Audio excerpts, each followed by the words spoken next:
Adikpe. I'm sure I messed that up, of St. Jude Thaddeus Catholic Church of Beaumont. If everyone would please silence your cell phone, and if you so choose, please stand and remain standing for the Pledge of Allegiance.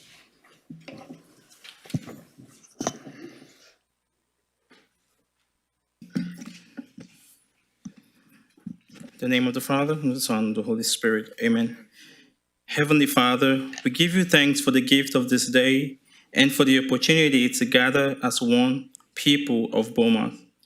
You, O Lord, are the source of all wisdom, justice, and peace. We ask you, Lord, to pour out your Spirit upon the members of this council and upon all who serve our community. Grant them wisdom to discern what is right, courage to pursue the common good, and humility to listen with love and respect. Help them to seek solutions that will be for the good of every human person, strengthen families, and promote justice for all. Bless and protect our first responders, educators, healthcare workers, and all who work for the good of the people of this city. Comfort those who are burdened with illness, poverty, loneliness, and inspire us to be instruments of your compassion and hope in our city. May all our deliberations and conversations be marked by honesty, civility, and a strong desire to serve rather than to be served. And may this city continue to grow in peace, prosperity, and unity to the great glory of your name. We ask this in the name of Jesus Christ, our Lord. Amen.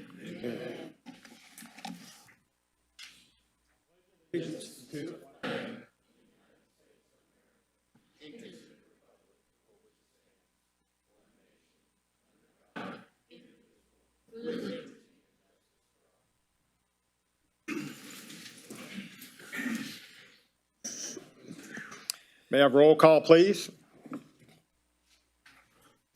Mayor West. Present. Mayor Pro Tem Crenshaw. Here. Councilmember Turner. Councilmember Durio. Councilmember Hilliard. Councilmember Williams. And Councilmember Sherwood. Thank you.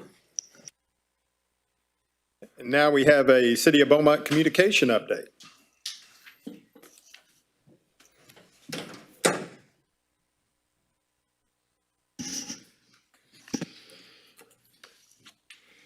Good afternoon. Here are your announcements for this August 4th. How do you want Beaumont to look in 20 years? Now's your chance to help shape it. The city's comprehensive plan is our long-term vision for Beaumont's future. It helps to guide decisions about housing, parks, transportation, economic development, and how our community grows over the next 2 decades. The complete draft, including all 9 chapters, is now available online, and we'd love your feedback on the final plan before it's presented to the Planning Commission and City Council. Visit planbeaumont.com to review the draft and share your thoughts. Want to stay up to date on what's happening around Beaumont? One of the easiest ways is by checking our city calendar at beaumonttexas.gov. This month, you'll find important meetings involving the Bond Facilitation Committee, Animal Care Advisory Committee, Mayor's Coalition Against Violence, Mayor's Veterans Coalition, and several neighborhood association meetings. Visit beaumonttexas.gov/calendar to see what's coming up.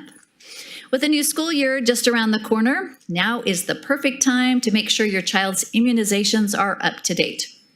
Beaumont Public Health will offer extended immunization clinic hours August 10th through the 13th from 7:30 a.m. until 6 p.m. No appointment is necessary, but to check for your eligibility, you can search Clinic Health Services on the city's website or simply call 409-654-3681. And while we're talking about going back to school, BISD classes are about to begin August 12th, so it's time to slow down and watch for school buses, look out for those school zones, and of course for our children. We caught up with Officer Van Houten for a few important reminders every driver should know. If you see the flashing lights on the school bus, you need to stop. We're looking for distracted drivers. We're looking for people that are on their cell phones in a school zone, not paying attention. Crossing guards do have legal authority by the Texas Transportation Code. You have to obey what they say. If they tell you to stop or yield for the students, you have to do so. Pay attention to the speed limit signs for the school zones, which are typically 15 or 25 miles an hour. And if you see a vehicle stopped, you probably should stop as well because there might be a child crossing. If the school bus is stopped and the stopping arm is flashing, you need to stop, even if you're going the opposite direction. The only time you're not gonna stop is if you're going the opposite direction and you're separated by a physical median or a barrier. The penalties for not stopping for a school bus when children are coming on or off the bus can range anywhere from $500 to $1,250 for a first offense. And we just, at the end of the day, want everyone to be safe.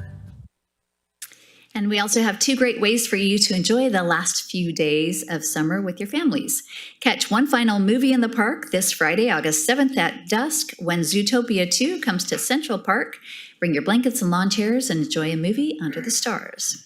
Then join us Saturday, August 8th from 10 a.m. to 1 p.m. for Activate the Park at Charlton Pollard Park. This free Be Well Beaumont event features a giant water slide, rock wall, free snow cones while they last, community vendors, and fun activities focused on sun safety and staying active. We hope to see you there. And before we wrap up, we'd like to extend a huge welcome to Laura Clark back to the City of Beaumont. She is our new Deputy City Manager. Laura previously served the city for more than 11 years, including as Chief Financial Officer, where she oversaw finance, budgeting, water customer service, employee benefits, municipal court, and fleet operations. She returns with more than 30 years of experience in public accounting, municipal government, and private sector leadership. The Deputy City Manager position, we want to let you know, is a reclassification of the Assistant City Manager position, which was previously held by our City Manager, Chris Boone. As part of the city's efforts to streamline operations and reduce costs, the remaining Assistant City Manager position will not be filled. So please welcome us, or help us welcome Laura Clark back to Beaumont. And that's all for this week's announcements. Have a great week. Thank you. At the close of the meeting today, City Council will recess into executive session for consider matters related to discuss or deliberate economic development negotiations in accordance with Section 551.087 of the Beaumont Code of the Government Code to wit specifically Project Oscar. Now we're going to move into public comments. Now's the time for any citizen who wishes to speak. You may make public comments on consent agenda and regular agenda items 1 through 4 or any other topic. However, items 5 through 7 have already been heard in public hearing, therefore citizens cannot speak on these items. Citizens wishing to speak on items 8 and 9 will be given an opportunity to speak during the public hearing. Then the city clerk will call your name when it's your time to speak. When you approach the podium, please say your address, city, and state if your address hadn't been said already. You will have 3 minutes for comment. The green light will come on when you approach the podium, and the red light will come on when your time is up. Please note that while you're at the podium, members of council will not be able to respond to your comments or questions regarding any posted agenda items. However, they may address your questions during the discussion of the item. And with that, Rodney Cavness, 7623 Washington, Beaumont, Texas.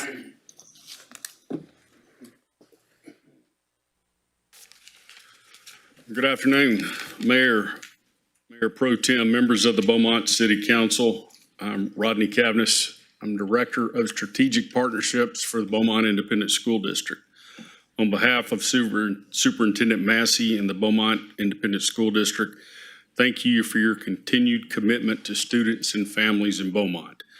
The City of Beaumont and Beaumont ISD have a long history of working together, and we are especially grateful for the BISD and ZIP partnership established in the summer of 2025. Last summer, these partnerships provided our students with a reliable transportation to summer school, athletic training, extracurricular activities, and summer jobs. For some students, the ride was the difference between having access to an opportunity and having to miss it altogether. Extending this service throughout the school year gives us an opportunity to make an even greater impact. We also recognize that the needs of our students and families do not always fit within the traditional school transportation schedule. Some students have responsibilities before and or after school. Others may miss their regular bus, have a parent or guardian whose work schedule prevents them from providing transportation, or need a safe and reliable way to participate in activities outside of the regular school day. ZIP gives those students another option, and that certainly matters.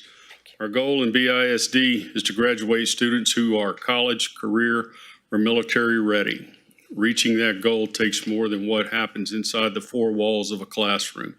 It takes a community working together to remove barriers and create opportunities for young people.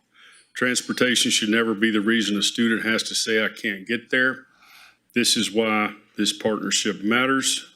This is a win for our students, a win for our families, and a win for the city of Beaumont. When our young people have greater access to school and opportunities available throughout the community, we are helping them stay connected, engaged, and moving toward a successful future. On behalf of Superintendent Massey, our Board of Managers and staff, and especially our students and families, thank you to the Mayor and City Council for your leadership and support in this initiative. We value our partnership with the City of Beaumont and look forward to continuing to strengthen it as we work together for the young people that we all serve. Thank you all for this. Thank you, sir. Sir. Barbara Wilson, 2441 Liberty, Beaumont, Texas. Afternoon, Council, Mayor. My name is Barbara Wilson. I'm the owner of BAW Resale at 1096 Calder Avenue. I'm a single mother. I have been in the resale business for over 30 years. For the past 13 years, I've invested my time, my money, my heart into downtown Beaumont because I believe in this city. Let me be clear, I am not here because I have a homeless problem on my property. I have worked tirelessly to keep my property safe, maintained, and I'm here because I care about my neighbors, my fellow business owners, and the future of downtown Beaumont. I'm concerned about Tyler Wharton's building being used as a public restroom. I'm concerned about Mr. Austin's building, which is trying to attract buyers while people are sleeping all around it. I'm concerned about the parks that we have downtown where children and families should feel safe, but instead are confronted with people sleeping on the sidewalks and doing drugs open in public in the trash. This is just not about appearance. It's about public health, public safety, public property, public rights, the right to, and the future of the downtown Beaumont. Every night, most people go home believing someone else is taking care of these problems. We don't have that luxury. We come to work every day and have to clean up the trash, pick up the mess, greet our customers, and try to convince people that downtown Beaumont is worth visiting and investing in. The city already has ordinance. People are not allowed to block the sidewalks, obstruct the streets, create public nuisances, yet every day those laws are unenforced. A law that is not enforced sends a message that it doesn't matter. I also believe every property owner, every organization should be expected to maintain the area surrounding their property. The rest of us are held accountable for keeping our businesses clean, safe, and welcoming. This responsibility should apply equally to everyone around us. I'm asking you to think about the message we are sending to the next business owner considering establishing something in downtown Beaumont. What do we see? Do we see opportunity? Do we see disorder? Do we see the city that protects these who invest here, or ones that expect them to fight their own battles alone? I love downtown Beaumont, and that is why I'm standing here today. I'm asking that council consistently enforce the ordinance already on the books, hold everyone accountable, and stand with business owners who continue to invest in this community. We cannot build and try to do this by ourselves, and we are willing to prove that by working with you. Thank you. Thank you. Albert Harrison, 1240 Ashley, Beaumont, Texas.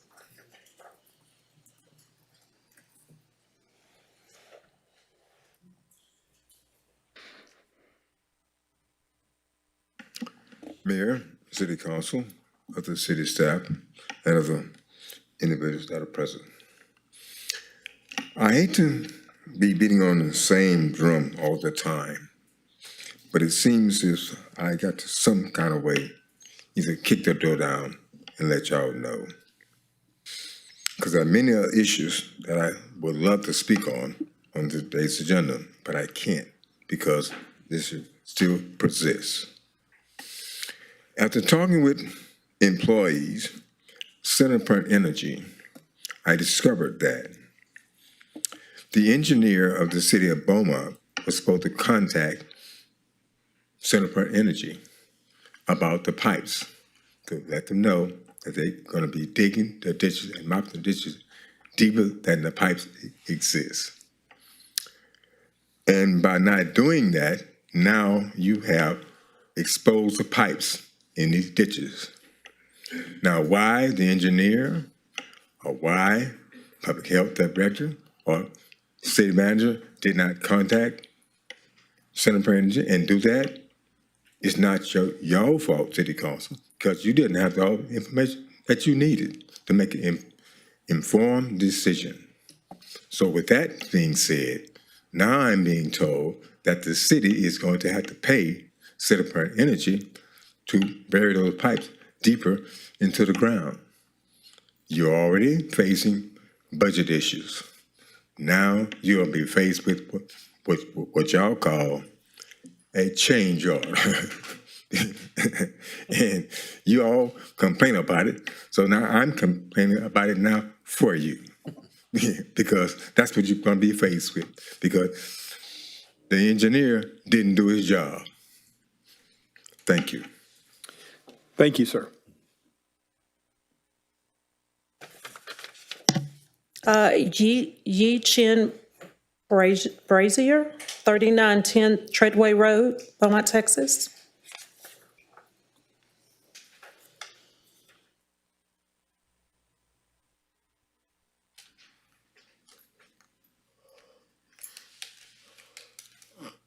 Good afternoon, Mayor and everyone. My name's Echem Brazier. I come from Katrina since 2005. I've been a volunteer at the school since 2010. I belong to foster grandparents program. It's about 100 of us. We go to different schools, from daycare and to middle school. And my biggest problem was trying to get a zip buses to take me, because I cannot make a phone call till 8 o'clock. And I tie it up sometimes to up to 45 minutes, like just about half of my class. And a lot of times, even after on hold 45 minutes, they'll tell me there's no longer any space available. So then I talked to a lot of drivers over the years, and they told me the reason they don't stay because they had to be mandatory working 16-hour shift. When the next shift people call in, they're not showing up to work. And I feel like this is silly because when they work overtime, you got to pay them time and a half or twice or whatever. Why not we hire more people? So, and the one they're always making an excuse not show up, they should be punished, and they shouldn't have to make the others suffer. And again, I would love to able have a schedule set up every day since I go to school 5 days a week. Pick me up at the same time, pick me up, after school. And I was told this morning the Beaumont Transit suspended all the scheduling, so I will have to call every day to get a ride.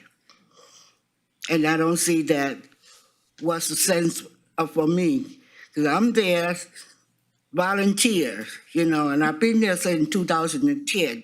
I love my job because there's something wrong with my physically, there's nothing wrong with me mentally, and I was able to work with students. So I hope that something can be done about that. Thank you very much. Thank you. Tristan Williams, 980 Broadway, Beaumont, Texas.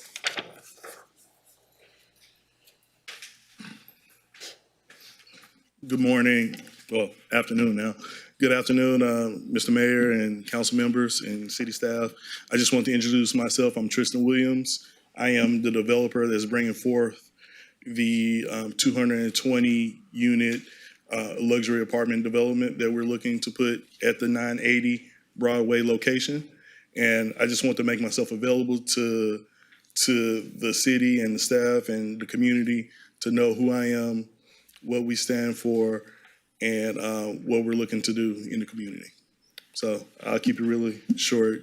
I'm pretty sure, you know, if you guys have any questions for me later, I'm available for that. Thank you, sir. Thank you. Shirley Payton, 3191 Hollywood Street, Beaumont, Texas.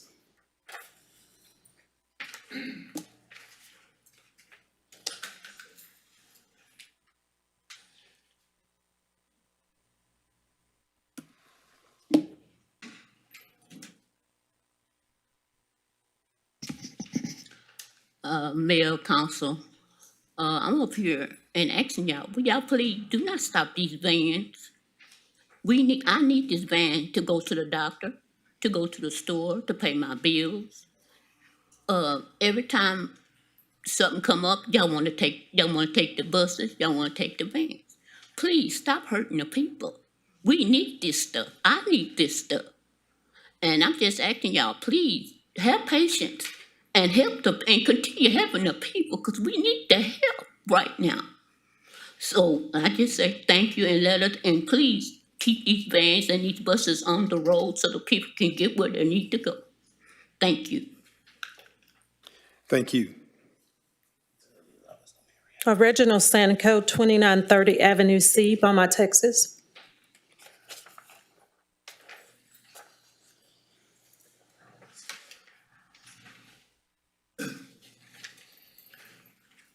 Good evening, Mayor, Council, everybody on the agenda. My name is Reginald Sanko, and I'm speaking in behalf of the whole neighborhood of 2930 Avenue C, from Washington Boulevard to College. It has become an issue. It's considered a shortcut. Used to be Avenue A, now it is Avenue C.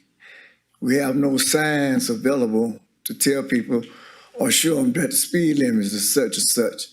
So it's a consideration for y'all, or y'all want to come sit in my yard, drink some tea, and just see how they consider it as a track meet, you know, and it's really getting out of hand. And it's starting to get hot, and everybody's yancy in a hurry. So y'all consider that for us, please. Thank you, sir. James Callis, 5375 Rosemary, Beaumont, Texas.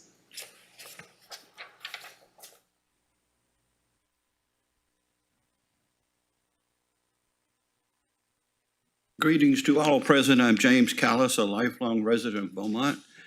And I've been reading in the paper and paying attention to what the council is proposing. And I'm here to support Chris Boone in bringing our population to 120,000 or more.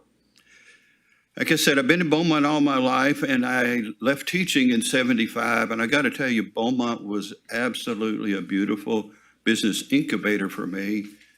Nobody in my family had been in construction. They're all doctors and professional people, but I like construction, built a lot of things here. There is another problem, even though I do support Mr. Boone completely. We have a lot of red tag houses here. You know, I've come and spoke on that, and I've had one of mine torn down, and I have one 85% complete. The people coming in this 120,000 population increase goal has to have a place to live. I was looking at new houses recently. DRC has got a subdivision in the north end. They start a little over $200,000. That seems really, I am a licensed real estate broker, but I'm saying that still seems a little high and awkward for a lot of people moving to town. The red tag houses, when I was a young contractor in Beaumont, we rebuilt them, put people in them. I'm not sure when the mentality switched from rebuilding to demoing. I don't think that was a good idea. So I'm encouraging some sort of moratorium, some sort of study to look at the resources of the red tag houses. It is a lot easier to take and remodel a house than to come from the ground up. And back to these new houses, they're like $195 a square foot. That is just, it's expensive, no matter how you figure it. So the last thing I'd like to say is I see where the city had called down Jefferson House at Delaware and Lucas, and it only gave them like 10 days. And I think when something is intimate and somebody could be hurt, maybe it's okay, but these 10-day limits are not realistic. And to tear down a property that's $3.1 million on the tax rolls does not make any sense. Lastly, our Hotel Beaumont does not need to be touched. It is a landmark that needs to be preserved, and I ask that y'all do that. Thank you. Mayor, I have someone that just signed the green slip, citizen of Beaumont, no name or address given.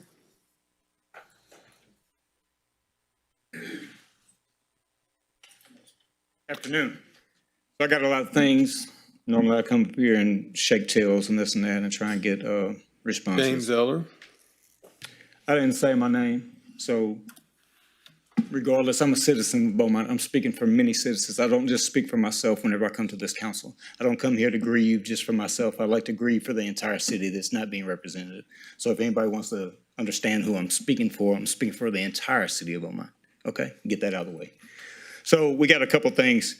I wanted to come up here a little bit more pleasant than that, but I wasted 30 seconds to explain that. I didn't have to by law. I don't have to say my name. That's against the law, right? It's against my search. Beyond that. Anyway, so Tom Flanagan has the building over here. I think it's 304 Pearl, 340 Pearl, something like that. Right now, it's tax rolls at $288,000. We understand that most likely Tom Flanagan is not going to fix a lot of these buildings. However, we also have a pet population that's being slaughtered basically because we don't have housing for it. And that's a real simple fix. We looked at having an animal shelter for $4 million, something like that, when we did the bond, and we didn't get that passed because we had grouped together, which was a problem. We also had the police station for 65, 68 million, something like that didn't fly because we had it grouped together as well. What we could do is buy that if anybody talk to Tom Flanagan, talk to getting it off the tax rolls, talk to getting the property redone because it's just going to sit there and deteriorate, right? $288,000 if somebody brought that to him and then talked to him for the city, then that's $288,000 if we invest in it, then we actually invest in a property that we would actually have, better equity in the property, right? So then we could go ahead and do animal shelter out of that, which is a bigger building. You have more of the property, the parking lot, so you have parking. You can also move BPD or a lot of their offices to that location as well and build on an annex with a catwalk, catwalk elevator system, something like that, over to another area. So you'll have expansion room, and you can probably do it for maybe 3 million, 4 or 5 million total in the pocket, right? So then you have 2 birds, 1 stone that's knocked out. Now we have a wreck. This is another thing. So we have a wreck over there that happens. I think I've noticed about 5 wrecks over there on the corner of East Lucas and Harding, right? So everybody's coming out around that curve and they're getting slapped sideways. If we could get a traffic light there, I would sure appreciate it for the safety of the citizens. We also have sidewalk that needs to go across that railroad. We've been talks, Ms. Molly, we've been in talks about that now for a while, and permits, as far as I understand, have not been pulled for it. I have the email from when we all talked, and it's been at least 7 months since we've had that, and I don't know what the status is. We've been 5 to 6 years waiting on that sidewalk to come through, and now 7 more months and a permit hadn't been pulled. I can draw a sidewalk up. If somebody wants me to design it, I can design a sidewalk. It's not that hard. Now, I know there's litigation as of to the water sewage issue being mixed. I work at the prison, right? I have inmates I care for. Thank you, Mr. Eller. Yeah, there's about 10,000 inmates that have been infected with that sewage water. Jason Whitney, 2290 Turn and Leaf Drive, Beaumont, Texas.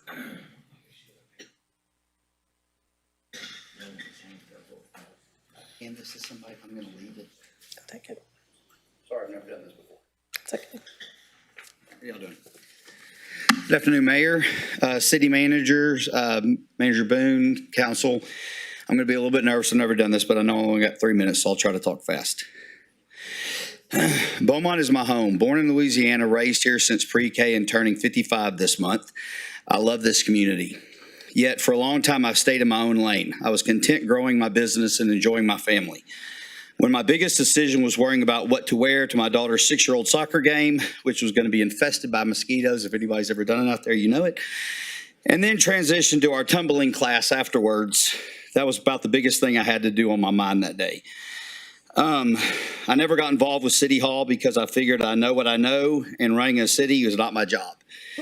Stayed out of it because for a long time, structural change seemed impossible. Personal decades of listening to people complain about downtown development, school systems, drainage issues, lagging revenues, and watching the bureaucracy do nothing but talk about issues, many times not even the real issues, for months and years before kicking the problem down the road for others to deal with later, got me feeling down. I felt like the same families making the same decisions, keeping the same place stagnant. Then I had some friends start coming out. Roy West, Corey Crenshaw, Joey Hilliard, people that I knew, talking about change, talking about looking at it differently. And I realized that while I was staying out of the politics of it, God had a different plan, because everything I had been building for the last 20 years of my life was dealing with exactly what y'all are dealing with right now. And I understand everybody's got their own ways of coming at it, but my perspective completely shifted when I realized that specifically I had been spending 2 decades going over the exact things y'all are dealing with now. I've negotiated billions of dollars and helped build a specialized technology infrastructure and cost containment framework, and streamline numerous back office operations, protect workforce retention, and recover leaked capital without touching frontline services for all over the nation for decades. In 2025, my firm negotiated $2.6 billion in Texas corporate volume in Southeast Texas alone, dealing specifically with the codes, regulations, laws associated with the exact obstacles Mr. Boone, Councilman Boone, is dealing with our budget. That being said, I've been trying since November of last year, but really for the last 3 months, just to get the information to give y'all.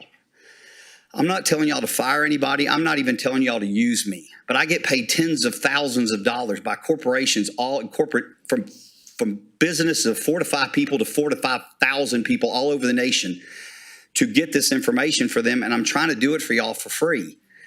And if y'all don't like what I find out, then you can take it, shake my hand, thank me for trying to help Beaumont for the first time. But I'm telling y'all, I have the answers. I'm not saying fire people. What I'm saying is, I'm sorry. Thank you. I left it here. Y'all can read it. Thank y'all very much. Irma Lynn Thomas, 2235 Leland Street, Beaumont, Texas.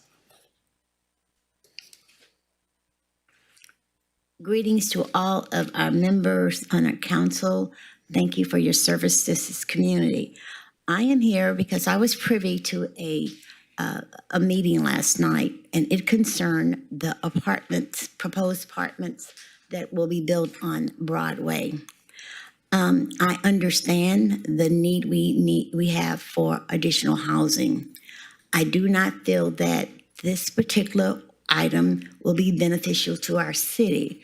First of all, it's always going to be adjacent to an area that we as a city need to clean up down by some other place. This will be just added to it. There's no definite concrete plans for that I could see. And please, Mr. Williams, I am not very knowledgeable and I don't know much about this. All I know is about my city and what I love and what I can see 20 years from now that will happen. We build that there. It's just going to add to the blight of the city that we already have to deal with. I do want Beaumont to be built, the downtown area. I don't think that will help. There's no restaurants after a certain time, the bus service at another time. There's no, he talked about maybe getting some stores to come down. There's no eating place. I just think that there's no park.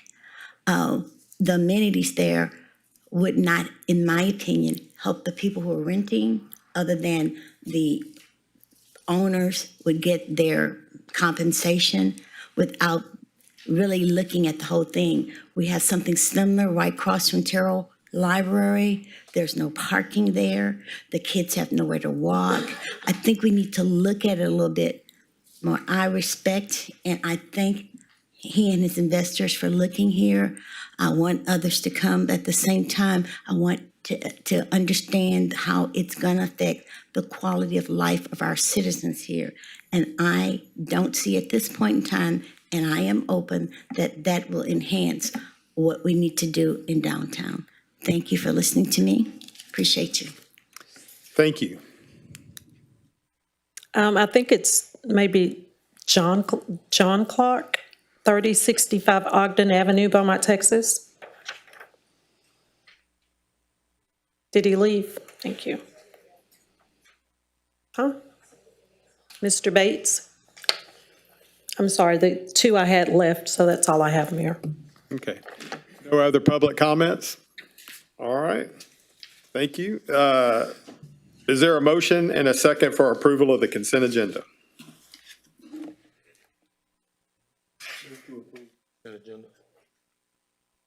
That was Councilman Durio and then Councilwoman Sherwood, seconded. Any discussion? Remove item D for discussion. And I had a question about item F. Me too. Okay. You want to, we can remove. Can we move item F as well for discussion? Yes. All right. Any other? The motion will need to be restated to remove those items. All right. Were you good with amending your motion? Me? Yeah. I amend the motion to Amend it to remove D and F. move D and F. All right. So there is a motion for the consent agenda, removing items D and F. All those in favor signify by saying aye. Aye. Any opposed? The motion is carried. Now may we run into item D, please? That we have that reading. Mayor and Council, item D is to consider a resolution approving the purchase of a cement mixer. One context cement mixer will be purchased from Beaumont Freightliner of Beaumont, Texas, in the amount of $220,050 for use by the Streets and Drainage Department. The vehicle will replace Unit 3359, which is a 2005 Mack Granite mixer truck with 203,893 miles on it, with 23,873 operating hours. The existing unit has exceeded its expected service life. Replacing the vehicle will help maintain the department's ability to support drainage repairs, drainage improvements, and other public infrastructure projects.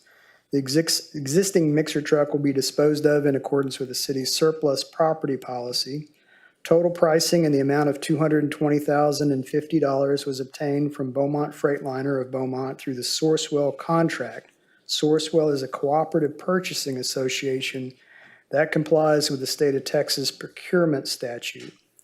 I will point out that this purchase is funded through general obligation bonds, Prop A, and the administration recommends approval of this item.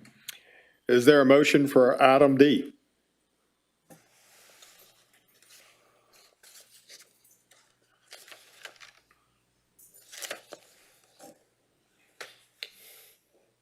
What are we approving? I thought we had removed it.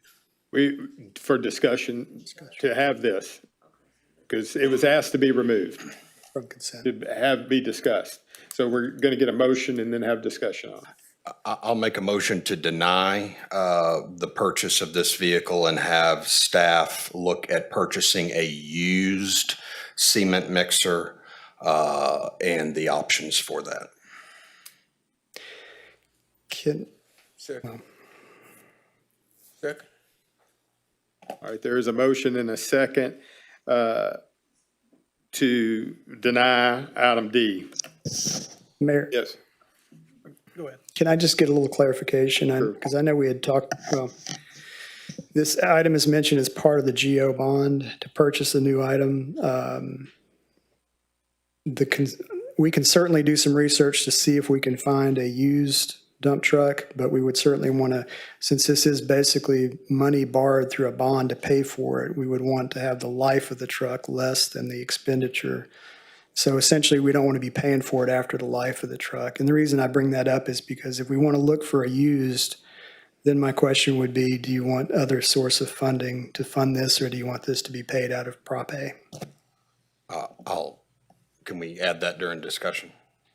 Yeah, we have a motion to deny right now. Now we can have that discussion. Right, okay. Well, I'd like to go first then. Go ahead, yes. So if we were going to buy a new cement mixer at $220,000 and borrow money for 25 or 30 years to pay that, there ain't no way a cement mixer is going to last 25 to 30 years. So that, to me, is a problem right there. I would rather us go out, and I looked online last night. There's a cement mixer here in town for sale, a 2018 model for $70,000. I would rather us use a tax note or some other means where we're only borrowing the money to purchase that $70,000 for maybe 5 years, as opposed to paying interest for 30 years on a brand new unit. And again, this is a time when we have budget difficulties. We're talking about tightening our belt. We're asking, we're cutting things. I just think buying a brand new cement mixer it sends the wrong message and is not great spending at this time.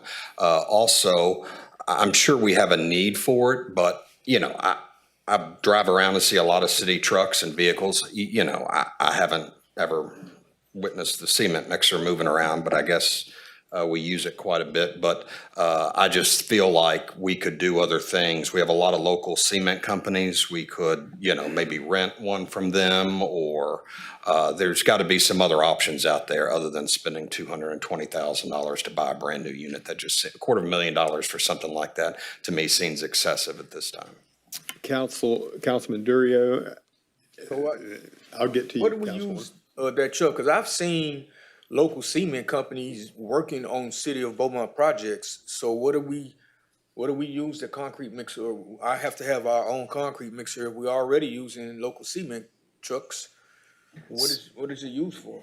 So Mayor, let me ask Ms. Villarreal to comment on the use of the equipment that we're proposing. I'd also invite Jeff Harville, our fleet manager, to give us some insight on the projected life of a cement mixer. And then the third point is, real quickly, we could certainly look at a tax note, and that's, we'll certainly get that information. Obviously, with a more compressed financing schedule, that's going to be a higher rate that would go to the general fund. But having said that, Molly. Certainly. So the proposal here is to replace a 2005. So we're looking at a 21-year-old concrete mixer truck that we're looking to replace. So the city crews use the concrete. We purchase it from the concrete yard, deliver it in our trucks, and that gives us the ability to make the concrete repairs, whether we're using it to restore curbs and gutters, pavement panel repairs, or rebuild junction boxes and curb inlets, like what we're fixing to have to do at the intersection of East and Central Drive. And so being able to have that control over running that concrete is a great part of our efficiency. When you are looking at purchasing through a mixing yard, you're on that trucker schedule. You're having to collect enough work to make it worth your while, to make it economically make sense to bring that load of concrete out to the site. It may or may not arrive in the time that you need it to. Also, too, there are other trucks, such as volumetric trucks, that there's another concrete supplier can provide, but that is for a very small, very limited quantity of concrete. So do we do them? Yes. We actually have 2 concrete trucks in our fleet. The thing about concrete mixer trucks is that they are bringing concrete in its liquid form. That's a very abrasive material. So we have done everything that we can through the help of our water utilities department and their welding shop to extend the life of these mixer drums as much as possible. But when you reach the point that you don't even have enough metal to weld your repairs to, it really does become an issue. We were fortunate to be able to purchase a drum for our better truck. And we, council approved that purchase. I believe it was last year. Jeff can correct me if I'm wrong. And, but to be able to have a fully functioning concrete truck is what is important. I also would like to point out that items B and C were also purchases that are related to Proposition A. Thank you. Welcome. Did I answer everything? Yes, ma'am. You kind of answered it, but I just want to be clear. The current concrete truck is inoperable. It cannot be repaired. Come on up, Jeff, but I think in a nutshell, you're going to spend more money than what it's worth. That's what I'm just trying to verify. Yes, ma'am. We do have two trucks. Last year, we spent 6 months trying to find a pump for one of our trucks because they're so old you can't find parts for them anymore. We eventually found a company out of California that made pumps and was able to get a part for it. So that's what the problems you run into with a 22-year-old truck is you can't find parts for. We did buy a drum. It was about $15,000 for the drum, so it didn't have to go to council. But they were used when the city bought them about 13 years ago before I ever come on board. We bought 2 used trucks. And at this time, it's 22 years old with the 204,000 miles on it, a lot of hours. And the risk you run with buying a used piece, and if that's what you want us to do is look at one, we'll do that. But you got to look at the amount of hours. It's not always just the age of it. What's the mileage of it? What's the hours of it? What's the condition of it? And then to get that, I have to get 3 comparable quotes. As this is bought off of a purchasing contract, we can just get that price and then purchase it. If it's a used one, I've got to get 3 comparative quotes to it, and then I don't know the condition of the trucks. So there's a lot that goes into buying a used piece of equipment. You inherit their problems. But you just stated that the last time we purchased one, we purchased a used truck. It was purchased used, yes. And I think we're buying the new because we have the bond money and because we didn't have the bond money before, right? No, I've been trying to buy one for 3 years, but due to budget constraints, I had not. So 2 years ago, we bought public safety items.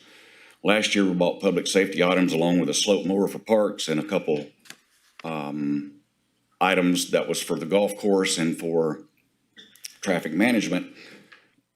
And I don't know where it's going to end up this year, but not buying equipment for all the other departments in the city will pay for it in the long run. But you would agree with me, you can purchase a used cement mixer and get a used cement mixer with a cost savings for the city that would work in this situation and get our needs done. Well, you can buy anything used. Anything out there can be But used. it would deliver How much of someone's problems are you risking to inherit? I get that, but you would agree with me, you can go out on the market and find a used cement mixer to achieve the needs that we need to get this done with the city and get something quality with a substantial cost savings to taxpayers. You can, and I could buy a used vehicle for myself at home, but I don't know I don't know if they drove it like they stole it. Right. Type vehicle, how they treated it, how well the maintenance was done on it, how well the gearboxes are in it, the transmission, the engine. I don't know how good any of that stuff is.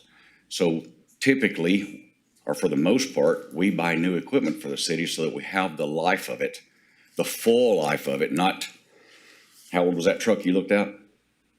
2018.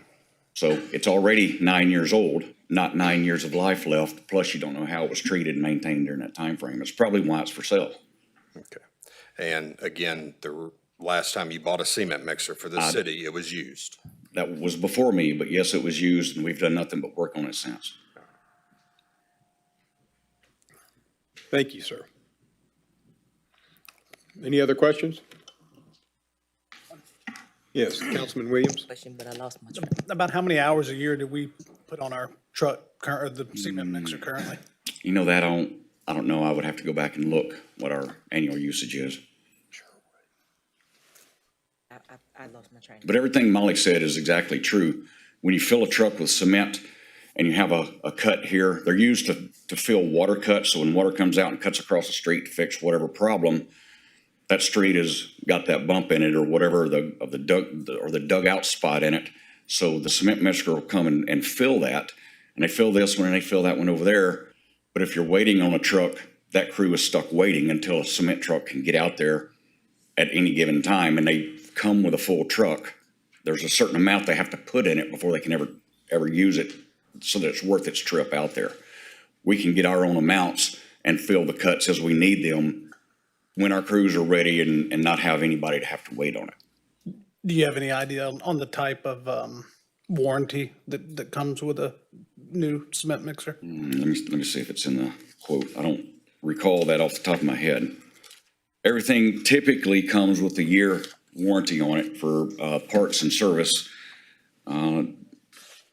Without spending a lot of your time to read through this quote, I'd have to go back and find out for sure, but I don't recall that off the top of my head.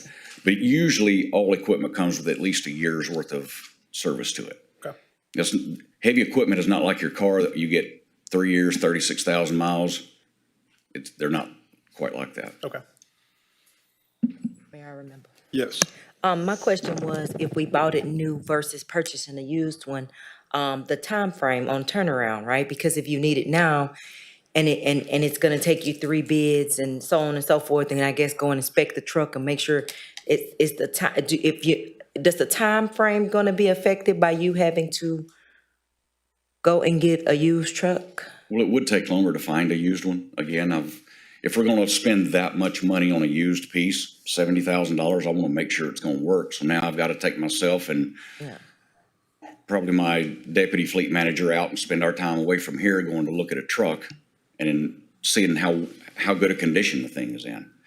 How quick I could make all that happen, I don't know. I would think I could get a new one in probably quicker than I could go get quotes for three comparable trucks that have to be the same. To be comparable, it's got to be the same year, same make or model, close, same size, because they make different size drums on them. Hours, mileage. So it takes a little bit to get all that figured out and get quotes from people to do that. And then once that's done, then I got to get it back into council because it's over $50,000. So that may take another 3+ weeks to get in here before it gets to you to see whatever issues may arise with that. Thank you. Yes, Councilman Durio, then Councilman Turner.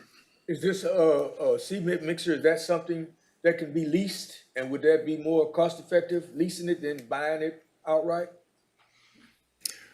Well, it depends on the kind of lease that it is. Larger equipment leases, because I've looked into leasing dozers for the landfill. Of course, those are $600,000, but for this truck, I would imagine it would fall into the same kind of lease. You pay for, let's say, 48 months on this. When it's done, you have a couple options. You either turn it in and pay for all repairs and damages to the vehicle, which could be whatever's wrong with it at that point. If you have body damage, transmission slippage, drum torn up on it, whatever it is, you pay that company you leased it from X amount of money to get that vehicle back. Or you can lease it, and at the end, the city ends up buying it for a reduced rate, but you're stuck with that piece for what it is. Because usually during the lease, the company you lease it from will maintain it. Not us as the city. If I rented one from, I don't know who leases cement trucks, but let's say Freightliner, if they leased a cement truck, then they would be responsible for the maintenance and care of it until the lease is over. Mayor, typically what I've seen is you can't finance them over time. I would just point out again, though, that the proceeds would need to come out of the general fund to do the debt service on that. To Councilman Williams' question, we're averaging about anywhere from 9,000 to 10,000 hours per year on these trucks.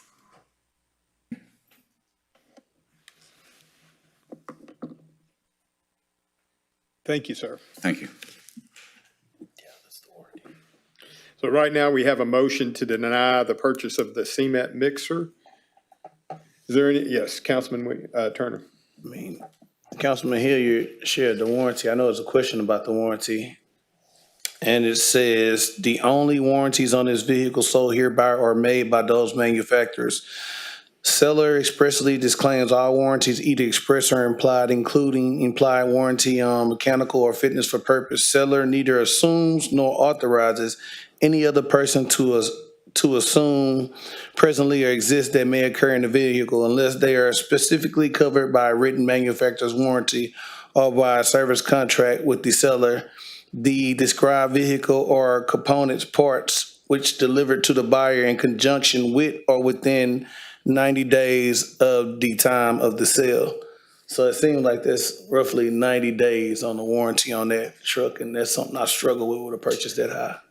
Well, that's on the seller's warranty, not the manufacturer's warranty. So we're going to verify the manufacturer's warranty. We'll get that information back to you. Yes, ma'am, I feel better if I seen that. Yes, sir. So shall we table it, because we don't have all the information? Well, we've got a motion right now to deny it, so it could always be brought back, or whatever motion could be brought back, but right now, the motion would be to deny the purchase. Okay? If there's not any other discussion, I'm gonna call the vote. Were you turning your mic on? Okay. All those in favor of,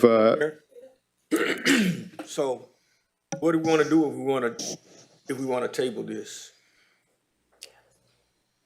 Make a motion. Do we have to first change the motion that's already out there, or? So there's a motion on the floor and a second, Councilman Sherwood. Did someone second the denial? I didn't hear Yes, anybody. so Councilman Crenshaw made the motion, Councilman Dario seconded the Okay. motion. So per your council rules, there can be a motion to table made that does not require a second, and you would have to vote on that motion before going to the aforementioned motion to deny. I'm fine with tabling it. I would like for staff to research either a used or a lease or other options that would deliver some cost savings. That's all I'm asking. I think it could be achieved by either the vote to deny and they represent it, or we could table it. I'm happy with either one. I just don't want us going out tomorrow and spending $250,000 on a cement mixer. What kind of delay will this cause as far as actually being out there and pouring sidewalks and things that's part of the bond? That's, that would keeps us trying to keep the trucks that we have in service. They can give up the ghost at any time.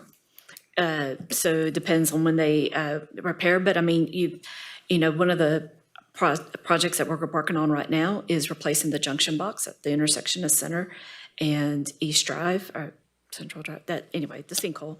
But there's always panel repairs, curb and gutter repairs, storm sewer box repairs. Have that request that you sent to us recently on Tibbetts Lane. Those are the type of repairs that we would be making to our drainage system with this work. And so that was why the concrete truck, the street sweeper, and the excavator were proposed as part of Proposition A. And lastly, with the table, can we just know the total number of costs and repairs that's been on this particular vehicle? You don't have to tell us today, but since we're tabling it, I think there'd be some good information to know when you bring it We got back. to table it. We hadn't done that. There's not a motion to table it. Okay, well, I'm just assuming. You making the motion? Well, I'm making a motion to table it then. Second. All right, so we didn't need a second on that, so now we're just going to vote to table the purchase of a cement mixer. All those in favor of, Before you vote, your rules do require that you give a staff direction. So table to the next meeting, table to September, table to. So I'm a fair person. To staff, to Mr. Manager, what's a considerable amount of time for you to bring us back accurate information? I think we could bring some options back before the next meeting. Now, in terms of an action item, because I'm not sure if Sourcewell, if their offer is going to expire or change at in a week, I don't know. But I guess to answer your question, we could try to get it back on the 18th, and if not, we'll shoot for the shoot first? for this first meeting in September. Yeah, either the 18th or 1st. Does that do? It's your motion. I just want you to be clear. Okay, I would like to make a motion to table it into the next meeting with the understanding that if necessary, it'll go to the following. Okay. All right, with that, All those in favor of tabling the cement mixer, as Councilman Turner mentioned, please signify by saying aye. Aye. Any opposed? The motion carries. Mr. City Manager, item F, please. Mayor and council, item F is to consider resolution approving the purchase of a fire truck. A 2026 Pierce Custom Pumper Truck will be purchased from Siddons Martin Emergency Group of Denton, Texas, in the amount of $1,174,992. The new truck will replace unit number 7055, which is a 2001 pumper truck with 166,200 miles and 18,257 operating hours. The new pumper truck will be designated as engine number 10 and would be housed at Station 10, located at 3855 Washington Boulevard. The existing unit has exceeded its expected service life and will be disposed of according to city surplus property policy. Pricing was obtained through the Houston-Galveston Area Council, a cooperative purchasing association providing cities with the means to purchase specialized equipment at volume pricing. The HGAC cooperative complies with the state of Texas procurement statute. The manufacturer's warranty is 12 months. Delivery is expected in 21 months, and the vendor quote is attached. Funding is available through the Capital Reserve Fund, Fire Operations. The administration recommends approval. I got it. Oh, do we need to make? We need a motion. So moved to deny. Second. There's been a motion and a second to deny. Is there any discussion? I spoke to Chief some time ago, and since I've been on council in 2021, I know we're purchasing a new truck every year, and it takes at least 2 years to get the truck in service, correct? And I've been at 3 years, but I've been asking, at what point will it be that we wouldn't have to purchase a truck every year, especially with our budget being so tight this year? Yes, afternoon, council. I understand budget being tight, but if in the packet, the engine that is replacing is a reserve engine that has reached the end of life. The engine that it's going to be replacing, engine 10, will go into reserve, and it has been a mechanical nightmare for the since Harvey. It was flooded in Harvey. We put approximately $90,000 in it to rebuild the engine and everything, and it's been one thing after another. I will caution council that if you fall behind in your fleet purchases, that really puts a strain on first responders as far as engines and everything. We get approximately 20 years frontline on an engine and approximately 3 to 5 years in reserve status. So if you figure $1.1 million over a 20-year period, it's pretty good bang for your buck. Do we have in any other station, maybe a reserve that we can supplement 1 year? I know we have several stations throughout the city of Beaumont, and we have some reserves, but we're not saying permanently. We're just looking at some ways we can make it more efficient for this year. Our reserves that we have, currently we have 3 reserves in service for some frontline engines. Station 14's engine right now is down. It is in a reserve. Our reserve fleet is getting tired also, so we try to roll it out. Also, we keep approximately 7 to 8 reserves. Those reserves aren't only for when our fleet goes down. Those reserves are when we face a disaster. We bring in personnel and man those units, or we have a second alarm fire, like the Gilbert building or something like that. It really starts taxing our reserve equipment and personnel. Yeah. Well, Councilwoman Sherwood, then Councilman Hilliard. Well, that was my question about the reserve units versus active units. So the reserve units are only used in emergency situations or okay, that's what I'm trying to verify. We have to do PM maintenance on our frontline engines. If we don't, it's going to hurt. Right. So the reserves take the place of the frontline when they're doing PM, or we have a breakdown in our frontline fleet also. That's what I'm asking. Thank you. If I might speak here for a minute, this this fire truck was part of our FY '26 approved budget to purchase.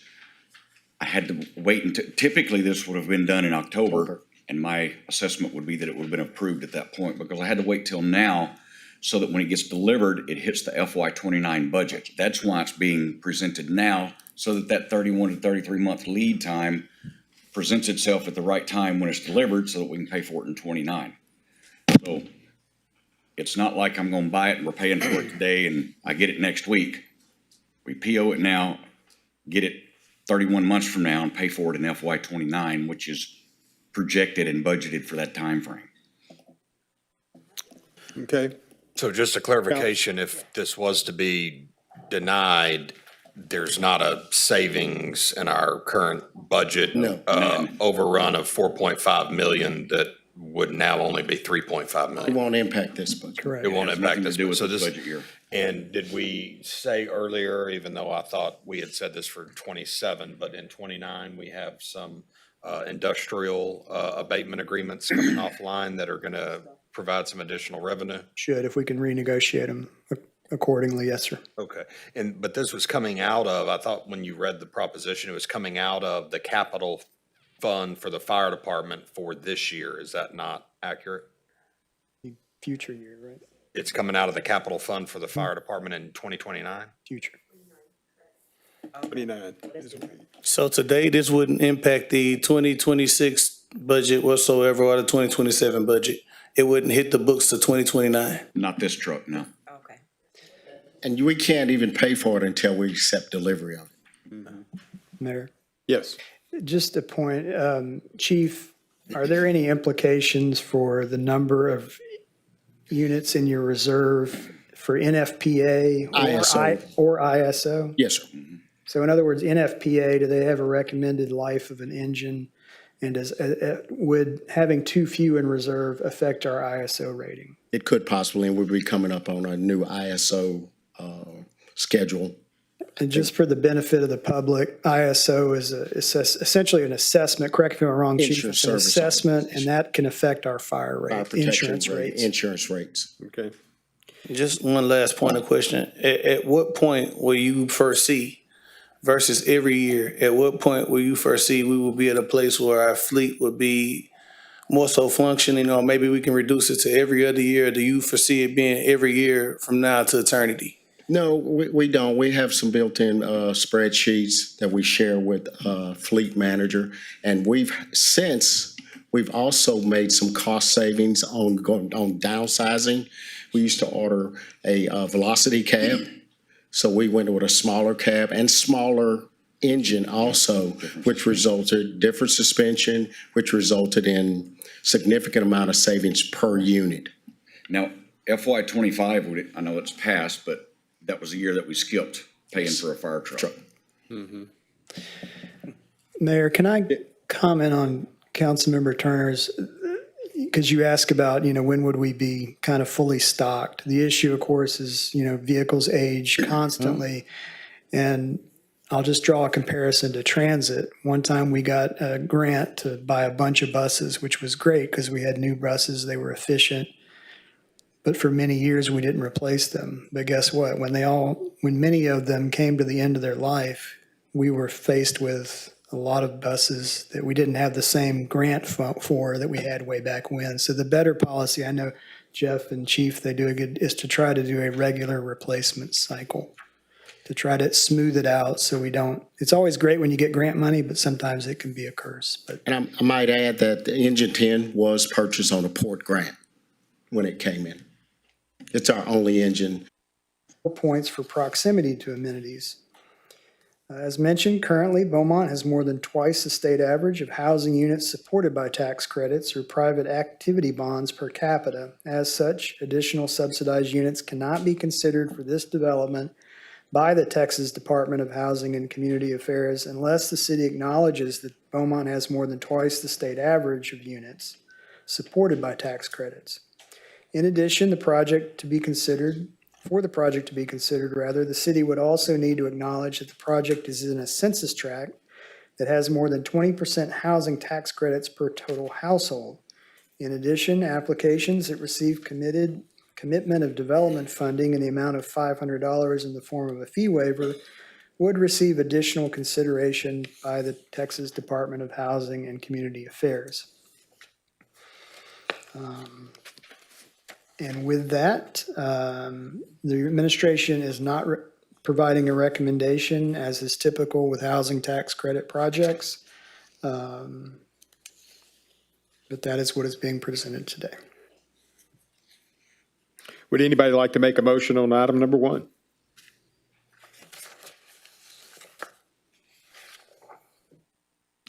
Make a motion so we can discuss it. I make a motion. Second. There's been a motion and a second for, I'm assuming that's approval of item number 1. And now we'll move into discussions, and Councilman Williams. Here on the sheet, it calls it attainable workforce housing. And earlier when the gentleman spoke, he called it luxury apartments. So which is it? And are attainable workforce housing units typically luxury units, or can somebody? So we'll invite the developer up to answer question. I will say in your packet is an overview of the proposal. You'll see in the table that there's a mix of income at both the 50%, 60%, and 70% area median income. And that translates to a certain income level based on the number of folks in the household. But we'll invite the applicant to add on to that. Sure.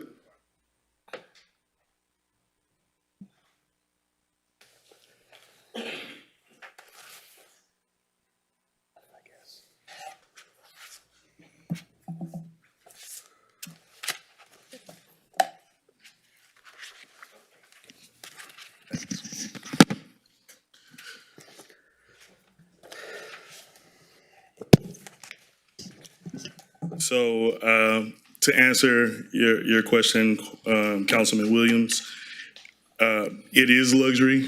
It's still in line with what we would normally build with market rate apartments. So when I say luxury, that's what I mean by the amenities that are provided and what we plan to bring there, because there will also be a first floor mixed use for small businesses to lease out that space as well. So that's anywhere between 6,000 to 8,000 square feet of retail space that may be available. In our vision, we see a Smoothie King, an ice cream shop, a nail salon, maybe a burger restaurant or something along those lines. Yes, Councilman Critchlow. So are you competing with hotels, or are you competing with apartment complexes? No, this is strictly apartment complexes. Okay. So if you look at the second slide that I provided you with, it shows you where the income limits, where when we apply for the 4% tax credit, what we're bound to. It also shows you the rent limits for individuals that will look to live in these units. And then the third graph, I kind of share the comparison between market rate and the rate that we're able to provide based off of that. How do you reconcile Mr. Williams' question about luxury, that you used the word earlier, and I don't see luxury in what's being proposed to us? What made you call it luxury earlier if your presentation to us doesn't use luxury? Right. So when I say luxury, I'm speaking to the amenities that are inside your unit. So and I'm not sure if I provided that on there. Is that the pool? Not only the pool, the dog park, the community center, the business center within the units, within the complex, also the self-contained parking that's on site. Inside the units, you will have washer and dryers. You will have luxury vinyl flooring, no carpet. So it's more like an open space city living that you will see in most downtown communities across the country. And your proposal is to tear down the First Baptist Church? This would replace that? That's correct. And Broadway around that area, may be in one condition, but Broadway a little further down the road is a pretty rough road. Have you thought about and would you consider infrastructure improvements around the Broadway area in order to make this project work? So with this particular project, I can only deal with the site in which we're dealing with, especially when we're speaking about from the tax credit perspective. But if there's additional investment within the community that needs to be made, we're more than willing to look at what those potential investments could be. What other cities have you done an actual project as you're proposing here? So this will be the first city that we are proposing this with. However, our counterpart, most of my partners that I plan to hire within this, for this project, they have over 30 years and 20 years of experience in bringing these developments forward. What other developments have you done that maybe not be exactly like this, but are in any way similar? So outside of my current experience as far as a residential home builder, I do have experience within consulting firms, which I've worked for in the private sector after graduating from business school and providing the consulting behind a lot of those bigger developments. Would it be safe to say this is your first project of this type? This would be my particular first project. However, everyone that I'll be putting in place that's a part of my team, they have the experience. And have you pitched this to any other cities or where you're getting pitched? So what brought me to Beaumont is I'm a graduate of Lamar University. Right. So, at my time here, I experienced a lot. I saw a lot. This was the place that gave me my first opportunity in life, right? And so for me to come back here and having the opportunity to meet the actual owner of the property, I was enamored by the opportunity to bring something that's great for the city. So, there's a lot of people that I met along my journey through life. And for example, when I graduated college, there were people that stayed behind that were able to have employment here in the city. And they were actually able to stay at affordable housing or attainable housing communities like this. And this was something that they could afford that wasn't going to break their pocketbook, but it gave them a leg up in trying to move forward in their career. Councilman Turner, then Councilwoman Sherwood, and Councilman Williams. Go ahead. So in this current phase, staff can jump in if maybe the question isn't attainable to him. In the current phase, if he doesn't move forward with the application process, yeah, we can probably approve it. That doesn't mean the project would actually happen. Can someone explain how does this work for people who are watching that maybe don't understand? Yes, so let me just add that, typically we look at housing tax credit projects in February of each year. And we usually might have multiple applicants. They come forward and council considers them and decides whether or not to support one, some, or none of them. Those are 9% credits, and so they're much more competitive. This is a 4% credit. But this program is all managed by the state of Texas and the Texas Department of Housing and Community Affairs. And so that's where the developers are going to get this funding. However, because Beaumont has more than twice the state average per capita of these units, there's a requirement that essentially the development gets a blessing and or a no objection from the city council in order to move forward. And so this is not a city project. It is simply required that the city allow the application to go forward to the state of Texas for consideration. And I want that point of clarification. Earlier, staff made a presentation at a budget workshop that our median employment income salary was $46,000. Can somebody correct me if I'm wrong? For city employees. The median city employee income, right? City employees, yes, sir. So I just want to be mindful how we make comments about certain income levels because that's the median income of our city employees. And we talk about the finances and how much certain projects actually cost. Low income. And low income, because that's our median pay that we actually approve as a council to pay our own employees. So I just want to make sure we're not out of touch when we're making decisions about where people choose to live and where people can afford to live. It's important we as a council are cognizant of when we say these type of things when that's our median employee income. All right. Councilwoman Sherwood and Councilman Williams. So if somebody could speak to the fact that we have more than twice the state average throughout our city currently, are they consolidated to certain areas of town, or is this all over the city? And what type of properties are we talking about? Can we give locations or places that we know of that fit into this category? I need a little more information. So we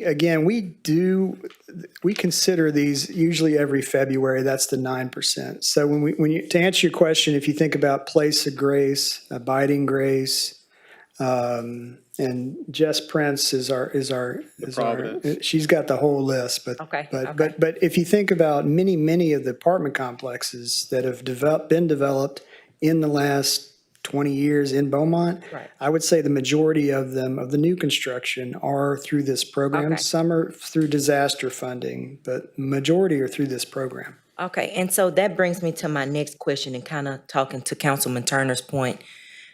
People are calling me concerned that these are going to be projects, okay?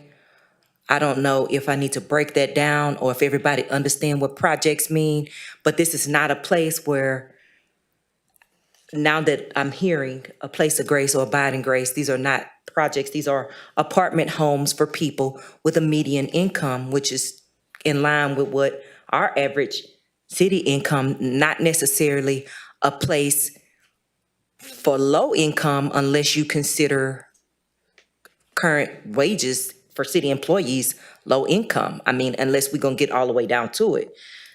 I'm concerned about the language that we use when we're conducting these conversations because we're speaking at and to and about people that are our community. They're our community. This is our people, right? So that worries me. And I want to say kudos to you because to come back and want to do something in a place, a Lamar graduate, I love that, LU. But so my next question is, have other locations been considered outside of downtown, maybe, or was this just a location? How did you come to this location? I'm thinking more the Lamar area or things like that. Have other locations inside of Beaumont been considered, or is this your only? Well, this actual property was referred to me many years ago. I just now had the opportunity to work with the current owner of the land because I understand he had his own dealings as far as, trying to keep the property safe and keep vagrants from inside the property and, to create more of a hazard for the police department. And so this was the first one that came to me in particular. And it also worked that I'm familiar with this side of town being a graduate. So. Okay, and so my next question is, can anybody tell me how long this property's been vacant or, been doing nothing? 15 years. Close to 10 years at least. Okay, so there's been no activity, no motion to buy, no motion to develop, nothing in the last 10 years at this location? Not to my knowledge. Okay, that brings me to my next question. Will the property builders be the property managers? No, we will have a property management company come in. Now, with that property management company, it's professionally managed and it will be one that's familiar with this style of property that understands the income limits and the requirements. So we will be overseers of that property management. So I know these are just potential renderings or whatever, but are we talking about a property that will potentially look close to these renderings? Because we get things and, it's like, we don't want apartment style homes, or we want cottage style homes, or we want townhouse style homes or whatever. I guess we're pretty early in the. Right, we're early in the renderings, but I can tell you that for me to stay within this property and the amount that has to be invested, we're looking to stay here long term, 30 years plus. And so we want to ensure that, our facade is a brick facing, high end. So then that way we don't have to spend so much money on capital expenditures later. Thank you. Councilman Williams, your turn. Real quick, I did want to add to Councilwoman Sherwood's question regarding where certain apartments are located around town. Some of the recent ones, Abiding Grace, Azure Point, Cypress Place Apartments, Place of Grace, Providence on Major, Regent, Stonehurst Apartments. There's quite a few, and they're pretty spread out across town. You have a proposed $60 million cost on the development for 220 units, and that's roughly 270 grand per unit. That seems high. I mean, that seems very high. So when you take the 4% tax credit, it's not like the 9%. The 9% covers majority of the expenses. However, with the 4% and when you have to sell the taxes and bonds, there's additional cost that's associated with that. Okay.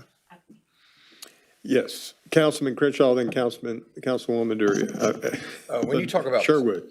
When you talk about parking, I know where the church is, and then across the street from the church is the federal courthouse. Behind the federal courthouse is a very large parking area, and then there's the building that used to house, that's owned by the Austin family, I believe, that used to house several federal agencies. Is your purchase of this property, if this was to be approved, include that parking area that I'm talking about that's between the federal courthouse and the building that's owned by the Austin family? I don't believe, I'll need to lay out to see, but my purchase is for the 3.06 acres of the current site. And then there's the parking space that's across the backside of this building. So right in front of the Visitors Bureau, that parking space there. Okay, and who owns that? The same owner. The same owner? Yes. So was that previously the same parking for the First Baptist Church? I'm assuming so. Okay. Right. Okay. I'm assuming so because he owned the next building next door, which once was a gym for the church, if I'm not mistaken. So that whole corner, which was there. Okay, and so your purchase of that 3 square miles, is that what you said it was? 3 acres, yeah. 3 acres. 3 acres does not include the purchasing of the 300 unit car parking area that you're talking about?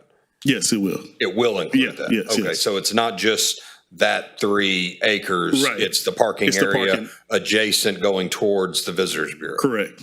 Okay, all right. He did provide a site plan that's on page 5 of the packet, in the council packet. Yeah, and then previously, when a developer came to us, they were going to put affordable housing at Phelan and Major. And in order to justify that location was the fact that it was near a grocery store. And that was a big deal to them. And it helped get approval for the project by the state, the fact that its proximity there was to a grocery store.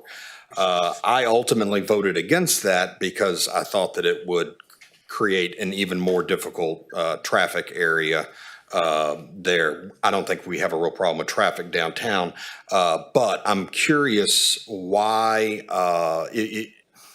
why you didn't, and I'm also happy to have things brought to downtown, but is the fact that there's no grocery store anywhere near this a factor that's going to be a problem for you? No, it definitely is in consideration, but most likely in that developer's case, he was bringing forth a 9% tax credit, which is the difference. This is a 4% tax credit. Ah, good information. Right, Okay, and so you get a lower percentage and it doesn't require the. Right. It doesn't require the amount of proximity to services as you will this. And just as a point of information, Councilman Crenshaw, I don't believe that developer ended up making application with the state for the property that you mentioned. Oh, So just, it gave them the opportunity to, but. All right. Councilman, did you have, I'm going to get to you. Oh, It was me. it was you. yeah, I can wait. So I think Right, I y'all called you. discussed it, but I was concerned, did you have a price per door for these two? Because I'm concerned about but I'm concerned about these numbers. Which numbers? I mean, basically like, per square foot. I guess maybe I'm not looking So at per it. square foot, it may be around, well, per door, actually. Yeah, per door. About 275,000 per door. Okay, yeah, that's what I'm trying to get to. Right. And the reason they're doing this 4% is that they're able to sell those, which will be able to offset that cost. Yes, Councilman Turner. So I got some questions, but even if it's uncomfortable, it's best to ask to put it all out there. Currently, for staff, is this building red tag? It's not red tagged, it's orange tagged right now. So basically, what does orange tag mean? Explain to the Property public. maintenance, when it's red tagged, it means that it's unsafe for, well, that it should be considered for demolition, and then that's when it comes before council, is when it's red tagged. But orange tag, we're trying to work with the owner to restore the building to the minimum code standards of the IPMC. So basically, we're saying it's not in the minimum code standards currently. No. Okay. My second question would be, if it got to a red tag standard, since it's currently not in code to standard, roughly how much would it cost the city to knock it down? We received a quote for, back in the day, the only comparable that I have is the Gilbert, which was about $400,000. So that was about two years ago at this point. So maybe add some inflation to that, and also more building to knock down. Much bigger building, and just to put it out there, because those are facts that needs to be discussed. My second thing is just to put it to bed, because we're still dancing around this income thing. At this property, would you be accepting housing vouchers? No. This is not a voucher program. This is, and we can talk about the difference between the two. With the voucher program, individuals are given a certain allocation to what they can afford and take that and rent out a place, an apartment. And let's just say, for example, if they received a voucher for $1,200 and they found an apartment that was $1,300, then their contribution to that unit would only be $100, right? In this situation, these are individuals that have the average income of a city employee, and they are, bringing anywhere from $950 per month for a one bedroom, all the way to, maybe about $1,400, $1,470 for a four bedroom. And for staff, let me know if I'm going too far. Is that a stipulation you can put in if it is agreed upon to move forward with the application? Which stipulation? The stipulation he just stated. About the rent? No. Yeah, and for a lot, there's some misinformation in general. The city does not ever approve vouchers. That is done, the city has no say in whether people can use Section 8 vouchers. Well, the reason I asked, I just got a message Right, but about it, and I did it. There's a lot of misinformation because we've got to understand this is private property and this isn't city funds being spent on. In terms of, it looks like an awful attractive property at this point, and when you have restaurants that would have employees, you have city employees. I think it would bring down some hopefully CVS or other type of retail downtown to be able to service this. But, this doesn't cost the city money. This would actually generate revenue for the city. And if we decide not to move forward, we might be dealing with, I would bet, $1 million or more in cost of tearing down a building. So that's all just for thought. Yes, Councilman Crenshaw. And on that, Mr. Department. The flip side is the revenue, economic impact. If it is a $60 million project, we can do the math on property taxes. There's water sales. There is the potential for, if the city were to have to demolish this property, whenever that, we basically would not have to be expending that amount. So, in terms of full economic impact, that hasn't been done, and they're not typically done for these types of consideration. But just off the, at a high level, those would be the potential pros and cons. And I understand that, and I'm not asking for a complete in-depth economic study. I'm just kind of hoping for maybe some ballpark figures here with, like you said, y'all had looked at similar projects in other downtowns. I mean, what are we talking about here just in tax revenue a year? 60 million times the 65 cents or 71? If you get your way. What? 414,000 at 69 cents. Oh, a year? Yeah. Plus water revenue. Yeah. Yeah. That's just on property tax. Right.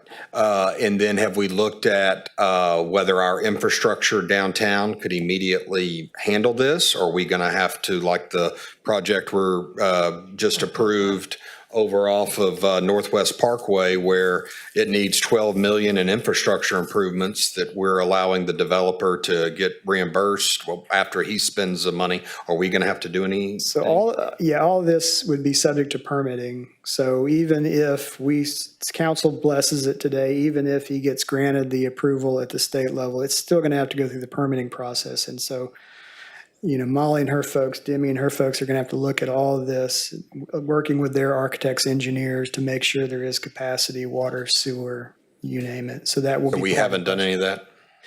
Well, again, this is, go ahead. I'm sorry, I can't say in the pre-development meeting we did have with most of everyone within the city. We did speak about what's available and what's there, where it sits right now. And as it sits, it's fine where everything is located. So as far as sewer and water, it's there and it's readily available.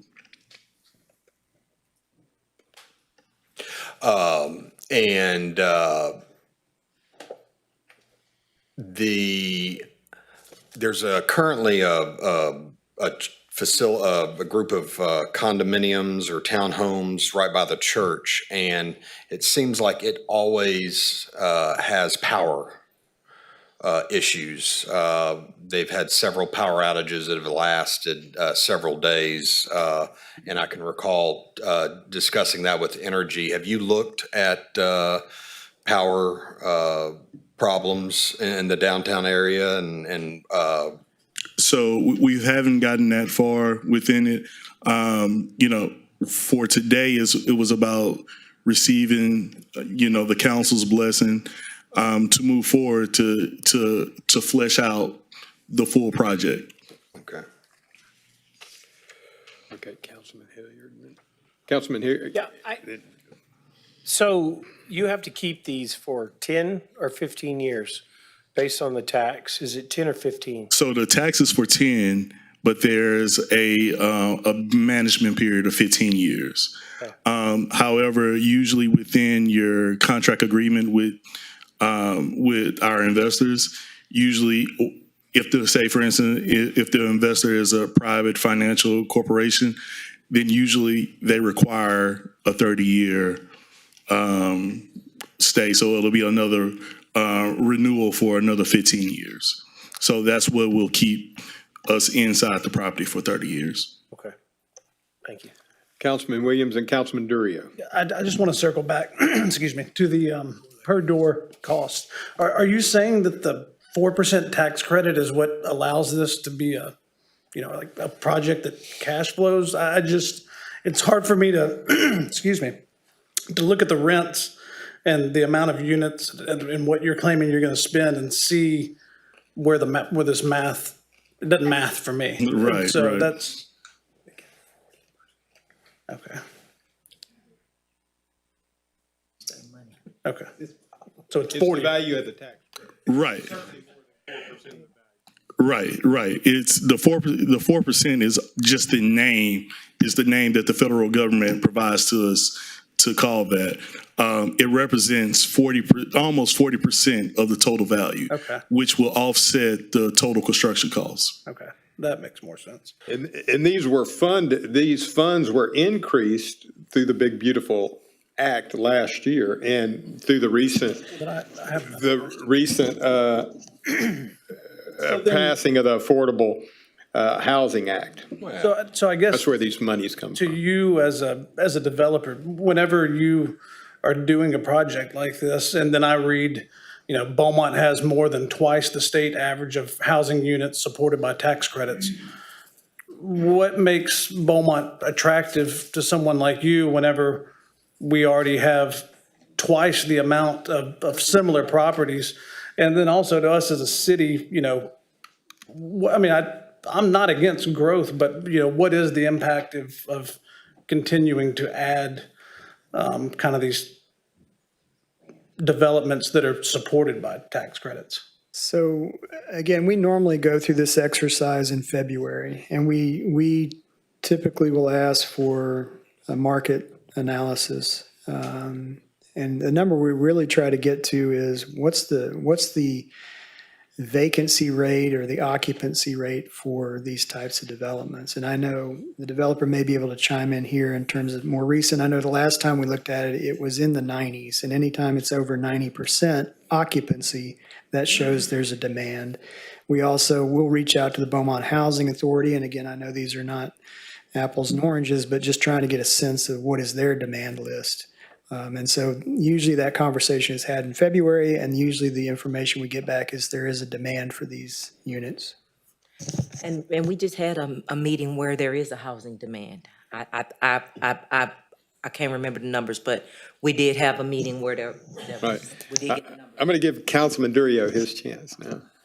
You always got to go last. This process here, if for some reason we was to vote against it, you would still be able to proceed. You wouldn't at all without that tax credit. Without your support. Okay. Right. I need your support then to go to the state of Texas to say the city of Beaumont needs 220 units of these. So would you be, I think we've done it before, and competition, not just Beaumont, but it's a certain area. So that's the difference. So in particular, this is the 4% tax. You said that 9%. And that's the 9% tax. Okay. So the 9% is when the reason why you usually have these meetings in February are because there's a certain time period that all those applications need to be in, right? With the 4% tax, it's not competitive per se, but by being non-competitive, you actually end up only able to do a certain amount of units. Okay. With the 4%, we have to marry the 4%. So we have to marry the 40% credits that we will receive with other financial obligations to make sure that we cash flow. So there's a lot of hoops and gap funding that we have to go through to bring this forward and bring it into a full project. Okay, well, I've heard it more than one time. If you bring people to downtown, then the businesses will follow. And it seems like this might be help do that. Thank you, Councilman. Councilman Crenshaw? Back to that parking lot that you said with the 300, will that, you mentioned the gym. Does your purchase of this also include the building that's that gym? No, not at all, not at all. That owner still has his parking lot and the gym, and we don't cross at all in between that parking lot. So those 369 units are all encompassed on just this 3 acres. Oh, okay. The lot across the street is something totally separate that are additional parking spaces that can be provided as well. Okay, but you're not going to own that parking lot. You would just make an agreement to use it? I'll own it. The project will own it. Okay, so you will own the parking lot across the street? Across the street, right. Okay, but is that in? That's not in this right now. And that's where I'm confused, because I'm trying to say, well, there's a street there and it's Right. not on. Right, so the 369 parking spaces you see there are enough, or if I'm not mistaken, it's 15% over the minimum requirement. There aren't 300 spaces on this, are there? Mm-hmm. And so in addition to the 300 spaces here, you're going to have an additional parking lot across the street that you're not going to actually own, you're just going to have access to. We will own it. You're going to own that as well? Yes.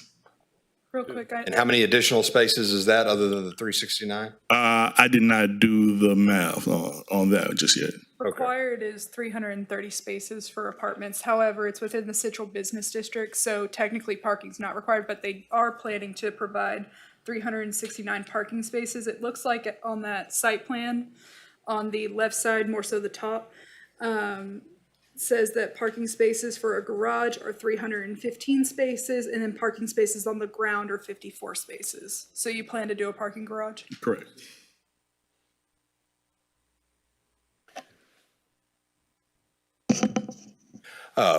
Lastly, I was originally probably going to be against this, but you're an impressive gentleman. I really do like the fact that you went to Lamar and you want to come back to do this. I'm a little uneasy about the fact that it's your first project, but hey, we all have to start somewhere. But anyway, you're an impressive guy. I appreciate you putting this and trying to make our downtown area better. Thank you. Thank you, Councilman. Any other comments? Just call for the vote. All right. Thank you, sir. Did a good job. Appreciate it. Go Cardinals. I love to see our alumni do well. Okay. So we're now taking a vote on regular agenda item number 1.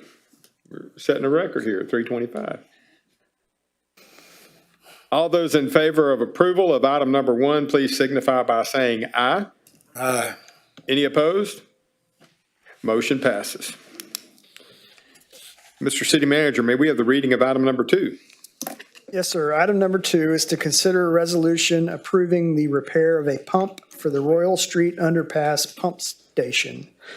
The Royal Street Underpass Pump Station pumps stormwater from MLK Parkway in the sections between Franklin Street and College Street. The station operates 4 submersible pumps. Due to the age of the pumps and the abrasive nature of the stormwater, the pumps began to fail and need significant repairs to continue to function until new pumps can be acquired. The total cost for the fabrication of the 3 spare impellers, as well as the refurbishment of pump number 4, is $119,119.94. Pricing was obtained from Triangle Rotating Equipment Specialists, Inc. of Orange, Texas. Due to the age of the equipment, several components require custom machining and fabrication. Because original manufacturer parts are no longer available, funds are available from certificates of obligation, and the administration recommends approval of this resolution. Is there a motion for item number 2? So moved.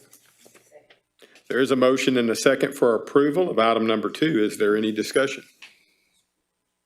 Councilman Turner. So under the underpass, is this going to alleviate the water with the heavy flooding in the rain, or cars get stuck sometimes? We'll defer to our Public Works Director. It will help it maintain the reliability of that pump station. We have 3 pumps in service at this moment, so this will put the 4th pump back in service. And then if we have future issues with these pump stations, with the impellers, we have spares now that we can put in, and we don't have to wait many, many months and rent bypass pumps while we wait for new parts to be made for these pumps. Okay. All right, if there's no other discussion, all in favor of approving item number 2, please signify by saying aye. Aye. Any opposed? Motion is carried. Mr. City Manager, may we have the reading of item number 3? Yes. Item number 3 is a resolution authorizing the purchase of 3 intelligent flushing stations for use in the water distribution system. Water Utilities is responsible for maintaining water quality throughout the city's water distribution system. Areas with dead-end water lines or low water demand can experience reduced circulation, which may result in diminished disinfectant residuals and increased potential for water quality concerns. Currently, these conditions are addressed through routine manual flushing of fire hydrants. The proposed monitoring and flushing stations would automate this process by remotely monitoring water quality conditions and initiating flushing based on pre-established parameters. This approach supports water quality management while reducing water loss compared to manual flushing operations. The flushing stations will be purchased through the HGAC purchasing cooperative that complies with the state of Texas procurement requirements. The cost, including an expediting fee to reduce the estimated delivery time from more than 10 weeks to approximately 6 weeks, is $75,207.48. Pricing was obtained from Core and Main of Beaumont, Texas. The vendor quote and expediting letter are attached for review. Funds are available for this project from water revenue bonds, and the administration recommends approval. Thank you. Is there a motion for item number 3? Move to approve. There's a motion and a second for approval of item number 3. Is there any discussion? All those in favor of approving item number 3, please signify by saying aye. Aye. Any opposed? Motion carries. Mr. City Manager, may we have the reading of item number 4? Yes, item number 4 is consideration of a resolution authorizing the city manager to execute change order number 3, accept maintenance and authorize final payment to CTEX Construction Corp. of Beaumont for the 23rd Street Sanitary Sewer Trunk Line Rehabilitation Phase 1 project. On April 15th, 2025, City Council awarded contract to CTEX Construction for the 23rd Street Sanitary Sewer Trunk Line Rehab Phase 1 project in the amount of $215,908.46. Previous change orders 1 through 2 in the amount of $91,044.06 are attached for your reference. Proposed change order number 3 would decrease the contract amount by $37,086.28 and is required to adjust the estimated quantities in the contract to reflect the actual quantities used to complete Phase 1 of the project, as well as add calendar days to reflect the actual days used. If approved, the final contract amount would be $269,866.24. The project has been inspected by Water Utilities staff and found to be complete in accordance with the provisions and terms set forth in the contract. Acceptance of change order number 3, maintenance and final payment in the amount of $47,354.36 is recommended. Funds are available in the water revenue bonds, and administration recommends approval of the resolution. Is there a motion for item number 4? Move for approval. Second. There is a motion and a second for approval of item number 4. Is there any discussion? All those in favor of approving item number 4, please signify by saying aye. Aye. Any opposed? The motion is carried. Mr. City Manager, may we have the reading of item number 5? Yes, item number 5 is to consider a request for a specific use permit to allow a food truck park within a GCMD2 General Commercial Multifamily Dwelling 2 zoning district for property located at 5980 Concord Road. At a joint public hearing held July 20th, 2026, the Planning Commission recommended 8-0 to approve the request for the specific use permit to allow the food truck park within this zone with the subject to the following conditions. Number 1, construction plans must meet all requirements by Water Utilities for any water and sanitary sewer improvements, including any requirements of the city's backflow pretreatment and/or fog program. Number 2, construction shall comply with the Drainage District Number 6 drainage criteria. Number 3, all lighting installed shall be directionally shielded away from the residential properties to the east and south. And number 4, the business premises operations and any construction or alteration shall comply with all applicable federal laws and regulations, state laws, and applicable codes and ordinances of the city of Beaumont. The administration recommends approval of the ordinance with the same conditions. Second. There is a motion and a second for approval of item number 5. Is there any discussion? All those in favor of approving item number 5, please signify by saying aye.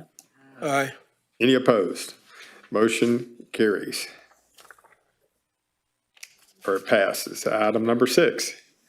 Item number 6 is a request for a specific use permit to allow a water treatment product manufacturing facility within an LI light industrial zoning district for property located at 4775 South Martin Luther King Jr. Parkway.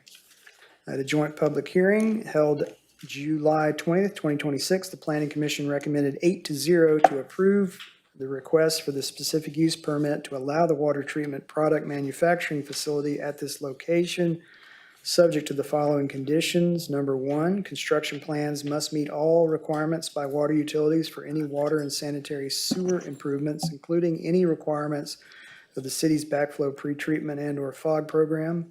Number 2, water and sewer capacity assessments through the water utilities shall be completed and approved prior to approval of permits. Number 3, the business premises operations and any construction or alterations shall comply with all applicable federal laws and regulations, state laws, and applicable codes and ordinances of the city of Beaumont. And number 4, any proposed modification or addition of driveways will require approval of TxDOT, and an approved TxDOT permit shall be required with submittal for city permits. Administration recommends approval of the ordinance with the same conditions. Second. All right, that is for item number 6. And there is a motion and a second. Is there any discussion? All those in favor of approval of item number 6, please signify by saying aye. Aye. Any opposed? The motion is carried. Mr. City Manager, may we have the reading of item number 7? Yes, sir. Item number 7 is to consider a request for a rezoning from RS Residential Single Family Dwelling to NC Neighborhood Commercial District for property located at 1800 Tulane Street and 1800 and 1900 Pope Street. This request was tabled for 3 months at the April 2026 Planning Commission meeting to allow the applicant time to provide additional details regarding the request. No additional information was provided to planning staff, and the request remains as originally submitted. Casa Alvarez Realty LLC is requesting approval to rezone the properties to NC Neighborhood Commercial District from RS Residential Single Family or a more restrictive district. The purpose of the rezoning is to allow for future occupancy such as churches, faith-based community centers, women and children's support facilities, as well as daycares and early learning centers.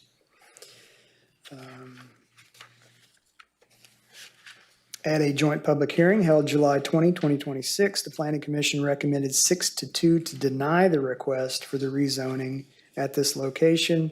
The administration is recommending denial as well. Is there? Second. There is a motion and a second for item number 7 for denial. Is there any discussion? Yes, Councilman Duria. Just for the information for the public, at that meeting, there was, he really didn't have a clear plan as to what he wanted to do with that property, and it's right in the middle of a neighborhood, so. Thank you, Councilman. Councilman Crenshaw? I would also add that he wants to basically do the same thing with the property that was previously being done when it was operated as a school by making it into a daycare or whatever, but the school previously was grandfathered in and not subject to the zoning laws or the zoning requirements, if I'm correct, but then he waited too long to lose that grandfather protection. And it's unfortunate because he made quite an investment. He spent a lot of money on that property, but I hate to say it, but after listening to some of the issues that he's had with it, he really probably should have spent some money with a lawyer and getting some clarifications on all of that, because it's not going to work the way that he's trying to do it right now. So I agree that this should be denied, but it is unfortunate because he did buy that as an investment property with intentions of, doing positive things with it. But unfortunately, he just was bad with the paperwork. I do want to add real quick that if he did want to move forward with like an elementary school, secondary school, something of that nature, he could apply for a specific use permit. Just has to go through the process. But a daycare would not be allowed there. Depends on when that daycare closed, but a daycare is not permitted by right in that zoning district. So could he sell it to like a Harmony type entity that could get a specific use permit and restart the school? Yes, sir. So there are options. Thank you. Yes, sir.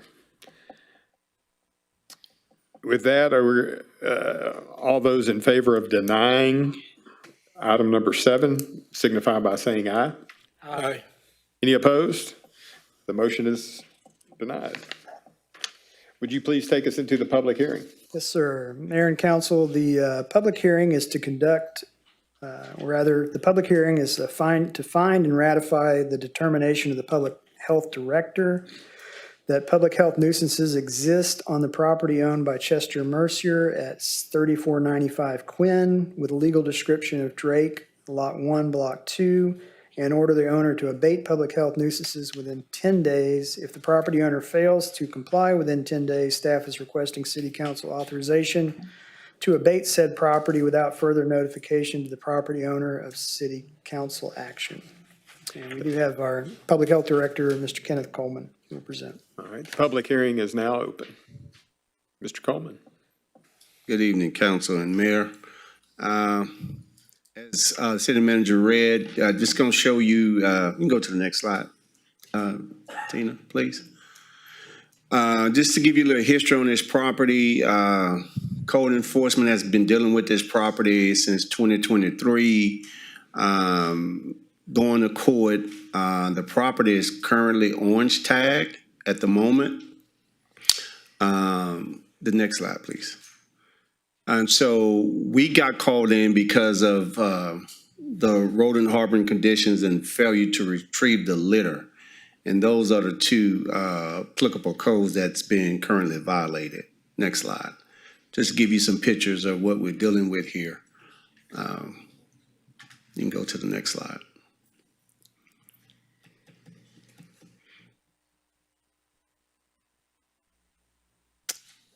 That's it. Questions?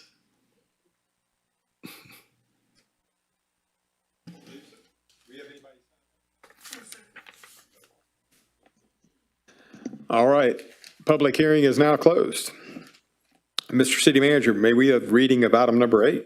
Yes, sir. Item number 8 is to consider an ordinance finding and ratifying the determination of the public health director that public health nuisances exist on the property owned by Chester Mercier at 3495 Quinn with a legal description of Drake, Lot 1, Block 2, and order the owner to abate public health nuisances within 10 days. If the property owner fails to comply within 10 days, staff is requesting city council authorization to abate said property without further notification of the property owner of city council action.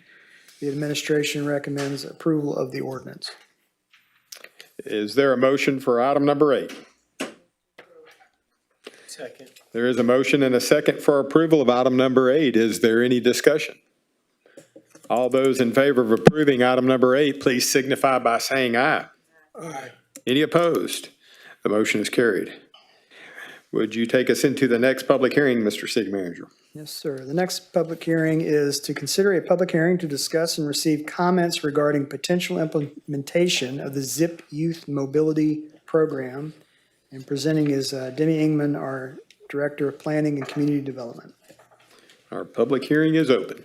Good afternoon. This was brought up when we were discussing the Summer Zip Youth Mobility Program. There was expressed interest in wanting to expand this year-round versus just over the summer. Looking into forecasting on revenues and whatnot, currently with youth passes in 2025, we brought in approximately 11,000. So you can anticipate, if approved, that we would not realize those revenues in the coming fiscal year. But did want to put that out there. This is a really exciting initiative, especially because it's going to be able to connect our youth to education, job opportunities, even just opportunities at churches and things like that, outside of just the school year. Fresh food access, all kinds of things. So excited that y'all were on board to consider it, and here if you have any questions. Thank you. Any questions? Do we have anybody sign up to speak in the public hearing? Okay. Can we, the public hearing is now closed. Would you please read item number 9? I think you had a hand in the audience. I don't know that she knew the sign. Oh. Is that the same thing about the zip bus that I asked y'all about? No, ma'am. This is for students. Yes, ma'am. Sorry, I missed the hand. All right. Take us into the reading of number 9, please. Yes, sir, Mayor. Item number 9 is to consider an ordinance supporting the ZIP Youth Mobility Program to provide cost-free rides on ZIP's bus system to kindergarten through 12th grade students. And as presented by Ms. Ingman, this is to advance ZIP's mission of increasing ridership, strengthening long-term transit participation, and promoting equity across Beaumont. And the administration recommends approval of the ordinance. Second. There's been a motion and a second for approval of item number 9. Is there any discussion? All those in favor of approving item number 9, please signify by saying aye. Aye. Any opposed? The motion is carried. Mr. Boone, would you take us into the work session, the first work session? Yes, sir. This work session is to review and discuss proposed water and sewer rates. And presenting will be Mr. Grady Reed of HDR. And this is a continuation of our recent discussion on proposed water rates.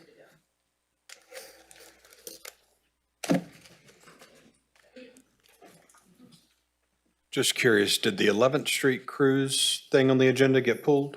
Yes. I didn't get that memo. The applicant requested removal. Good afternoon, Mayor and Council, and thank you for having me back. We're just going to go through and present 3 additional rate scenarios.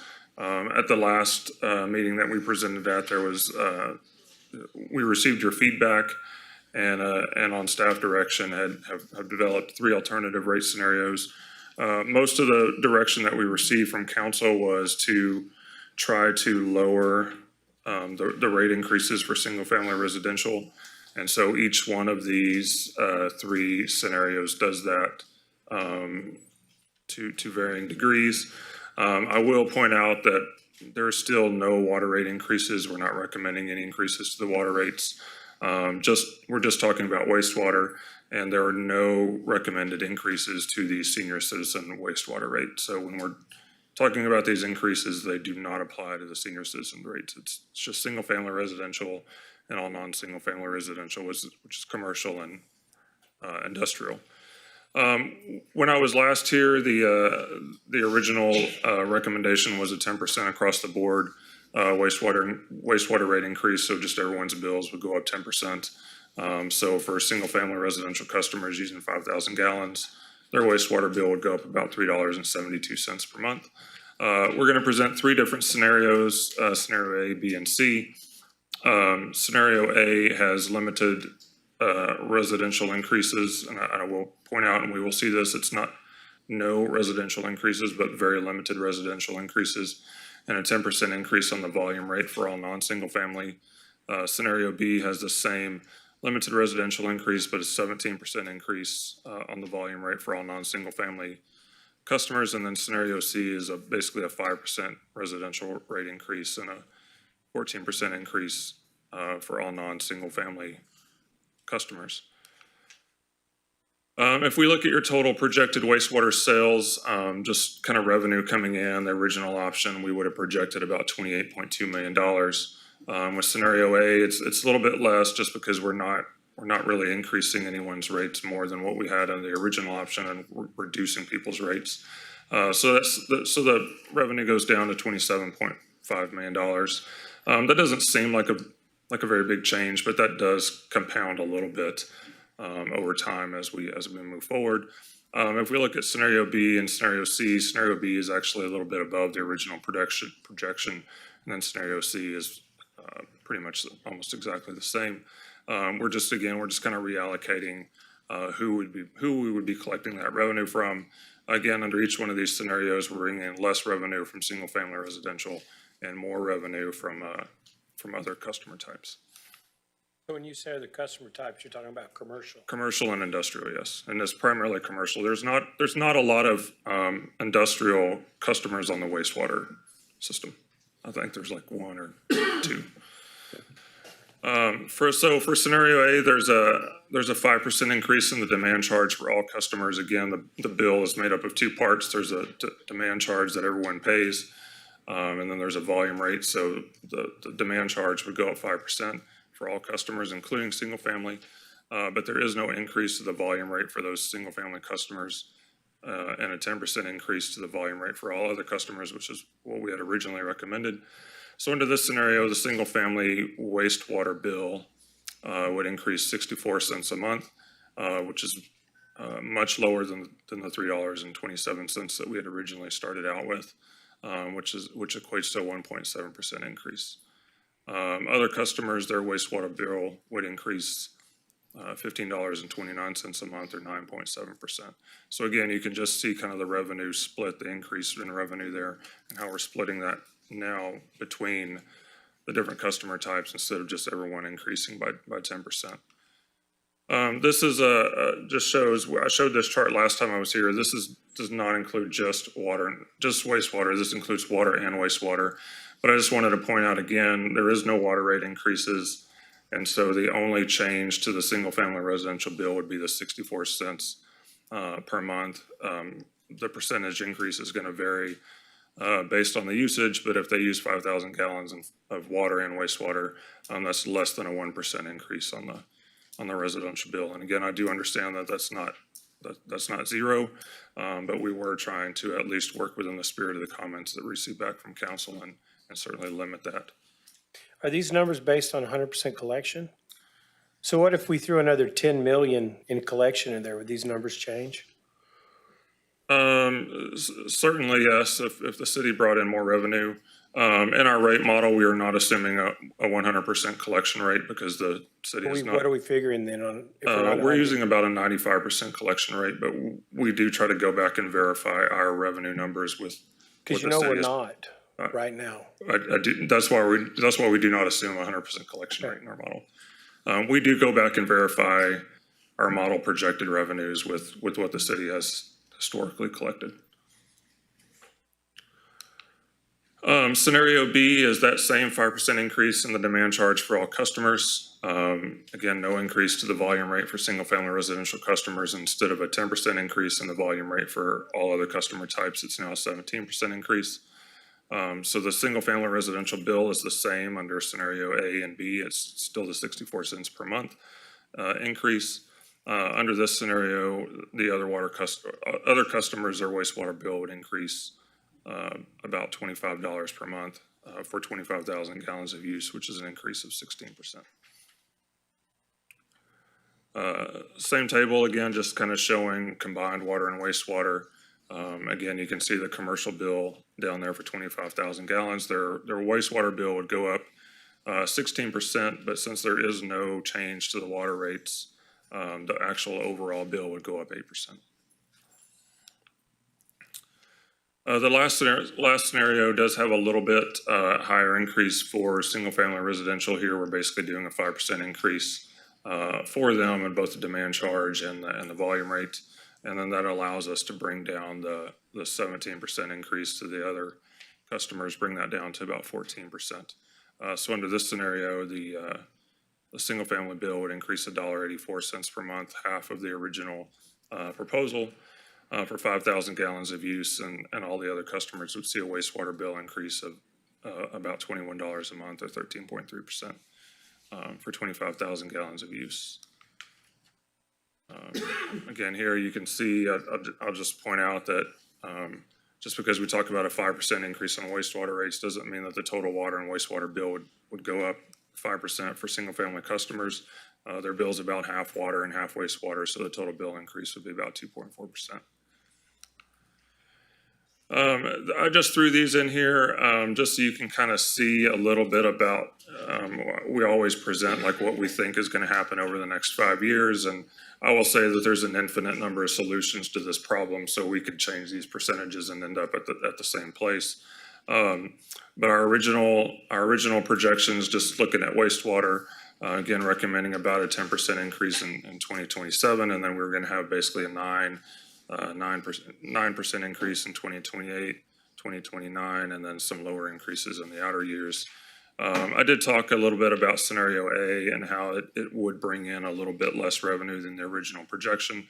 And that's kind of reflected in that 2028 column, where we would say that if you go with scenario A, kind of all other things being equal, and instead of potentially a 9% increase last year or next year, you're potentially looking at a 12% increase and then a 10. And so, like I said, that revenue difference doesn't seem like a lot, but it does have compounding effects as we go through, since these rates kind of build on each other, these rate increases build on each other.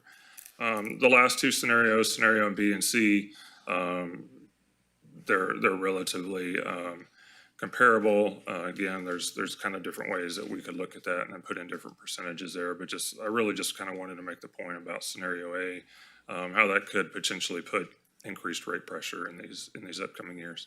I will note that for these other years, for fiscal year 28, 29, 30, and 31, we're going back to just assuming across the board rate increases. Obviously, the city goes through this process every year, which is great, and it is the best management practice that you should be doing. I didn't want to try to make any assumptions that by the time we get to 2028, we're going to try to do something different between single-family residential and commercial. So we're just assuming that your revenue requirements are going to need to go up by those percentages. And then when we get to that point next year, we can figure out how we're going to divvy up that revenue. This is just the same summary for the commercial bills. Again, this is just wastewater. So you can see the current bill is $158.40, and you can see under the different scenarios kind of what that rate increase would do to their bill with the same potential future rate increases in the outer years. So is there any questions for those? Anybody have any questions or preferences for scenarios?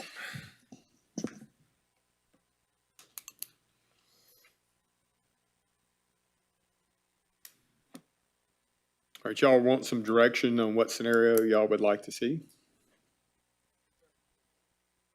Yeah, Councilman Crenshaw. Yes.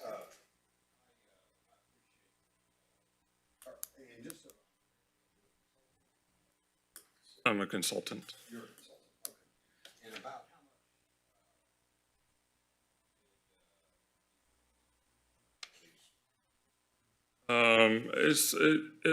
It varies. It's typically less than, we've been doing it for less than $25,000. Yes, sir.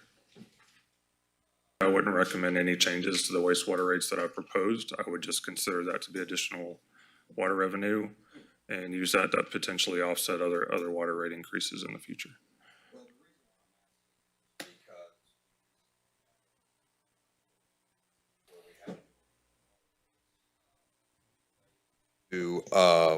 The situation out in the south end near the jail and the prisons, and that caused, and we just increase commercial by 10% and industrial by 15%. So to answer that question, we would have to do a little bit more modeling, because currently the way that we receive your billing data, there is no rate class for small commercial. We receive billing data for this is residential, this is multifamily, this is commercial and industrial. So we would need to identify which businesses the city would classify as small The commercial. last meeting you said it was if the pipe was less than 5 inches or something? 5/8, or larger than 5/8. 5/8?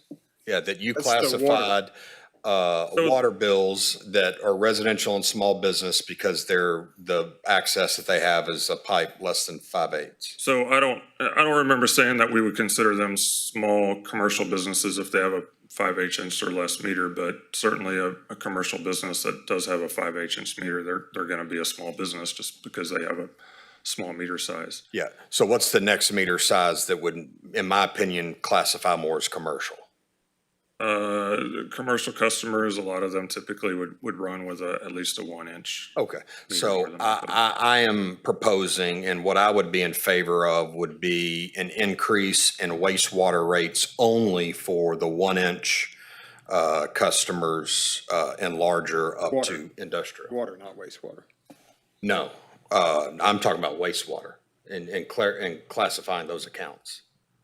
Because he said he couldn't classify small business earlier because they're not divided between commercial and small business. Yeah, So but I'm just saying, the going by problem the that you're pipe going to have is with the current data that we have. So we know meter sizes and we know that distribution, and we know that distribution say within the commercial accounts.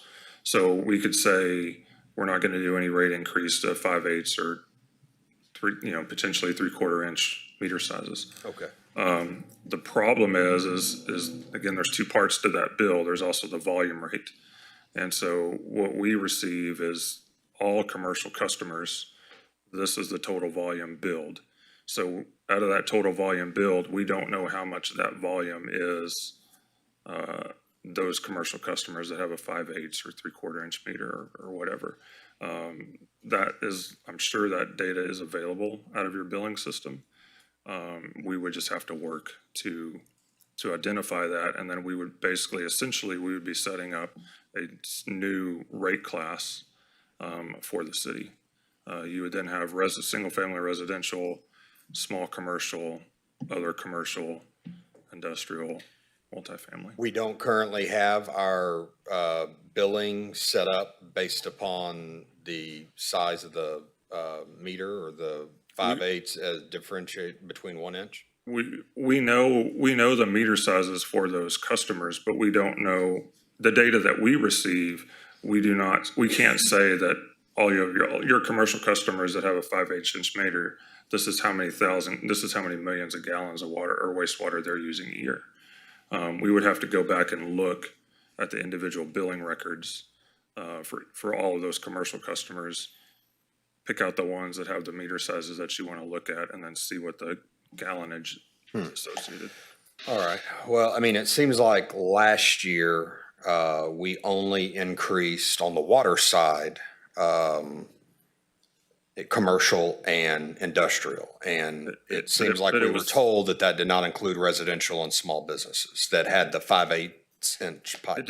We did not increase the demand charge on the 5/8 inch meters. We did increase the volume rate for all commercial establishments. Okay.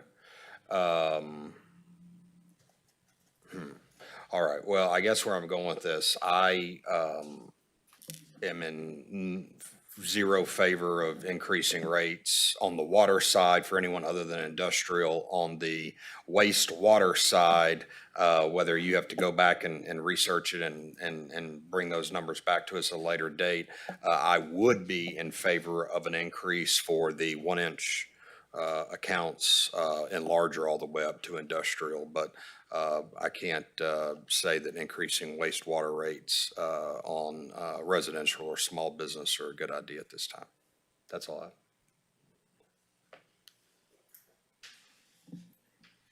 So we can look at those. Again, I will say that as far as the industrial water rates go, typically what you would actually see is your industrial customers, they have the lowest water rates out of all of your customers because they are not peaking on your system during the summer.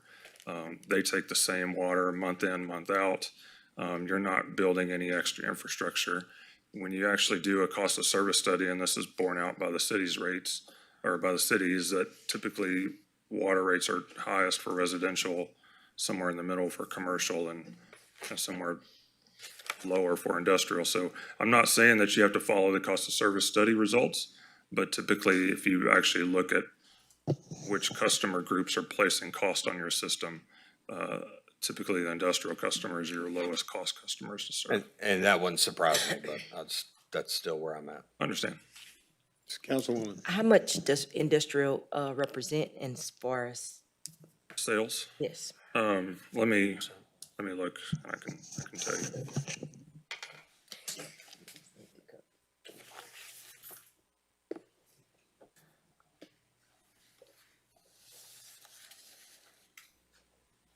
You want to know water and wastewater, or just one or the other? On the water side, industrial sales, we have it coming in about $1.3 million. They're actually your lowest, your customer class that brings in the lowest amount of revenue. Again, just there's limited industrial customers. On the wastewater side, it's next to nothing. It's less than $1,000 a year on the industrial side. Thank you. Councilman Hilliard. And that's if the meters are being read right. I mean, Well, I hate to keep harping on this, but if we come back to you and we're like, oh, we're sorry, we misbilled, we didn't bill over $10 million, all this is gonna change. Everything that you brought before us is gonna change. And so we have one person billing, we're not reading meters. We had two customers that were basically $500,000 in unread meters. It's been going on for 5 or 6 years. So it's just like giving your accountant wrong information. I mean, you don't have good numbers to be able to come to us and say, this is what we need, because we don't know. We're guessing. We don't have good numbers. Certainly, if your collection rate were to go up, then that would be reflected in your rates. And obviously, I guess that would be the hope, that over the course of this upcoming year, the city can take some actions to rectify some of that, and help to not have rate increases or lower those rate increases. But right now, we've got to go with the data that we do have, which is obviously that the city perhaps is not collecting as much revenue as they could. Any other questions? Any other discussion? All right. Thank you, sir. Thank you. Great.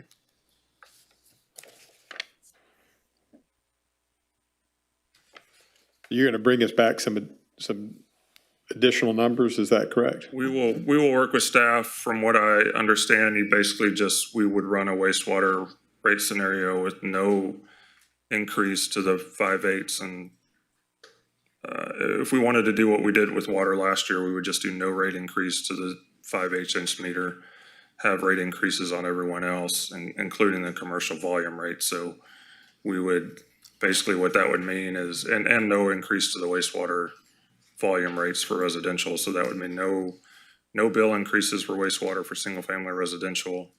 It would mean a limited amount of increase to small commercial customers. But again, we don't have a way to separate out their volume use versus other volumes. But what we can do is not increase the 5/8 inch demand charge and try to help them out there. Okay, thank you, sir. All right. Well, now we're going to move to council comments, and I'm going to allow Councilman Durio to go first. Thank you. Thank you, Mayor. The young lady sitting right here on the front row, we're not eliminating any the van rides, are we? STS. Right. So, okay. No, we could not. By law, we have to provide STS services with fixed routes. Okay, I just wanted to let her know that, put her mind at ease about it. Thank you, staff, for your presentations today. It wasn't as painful as I thought it was gonna be. And I think council, we're gonna might disagree, but we are able to work together, believe it or not, and get stuff done for the citizens of Beaumont. And, and happy birthday to myself on Thursday. I'll be 64 years old on Thursday. Oh, okay.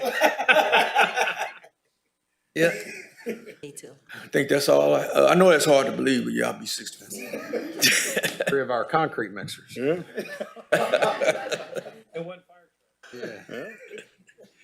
Thank you, Councilman Durio, soon to be older Councilman Durio.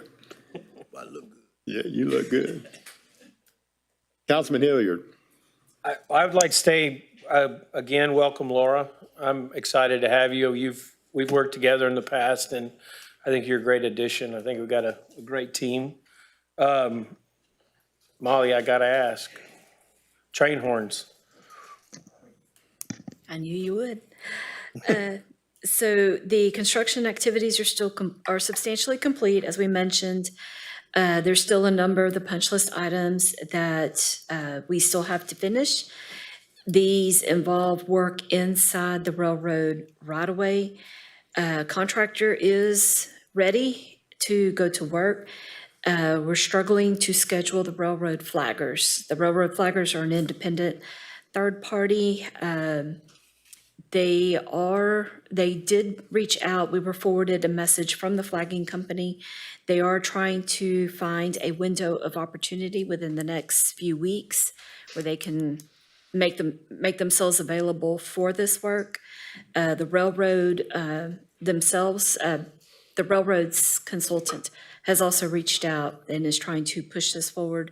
So as soon as that work is complete, then everything can be submitted to the FRA to reestablish the quiet zone. The contractor is fully committed to completing the work. And so right now it is we're applying pressure from every direction that we can to get this resolved. But right now we're at the mercy of the scheduling. Thank you, Molly. Thank you. And I just want to give a big shout out to Mike. I had a chance to take my nephews from out of town to see the Cattail Marshes. And that's quite a engineering feat. So I appreciate you allowing us to look at that. And if you haven't gone out there, I highly recommend you do and see the good things that we are doing in the eco life that is all out there. And happy birthday to you, Early. And I would like to wish my wife a happy anniversary. She's put up with me for 28 years. And so I'd like to say happy anniversary to my wife. Thank you, sir. Councilman Turner. Happy anniversary, Ms. Hilliard, and happy birthday to my brother, my partner in crime, Chris Durio. My boy turning 50. I appreciate everything you do, man. But one thing I kind of want to speak about is controlling what we can control.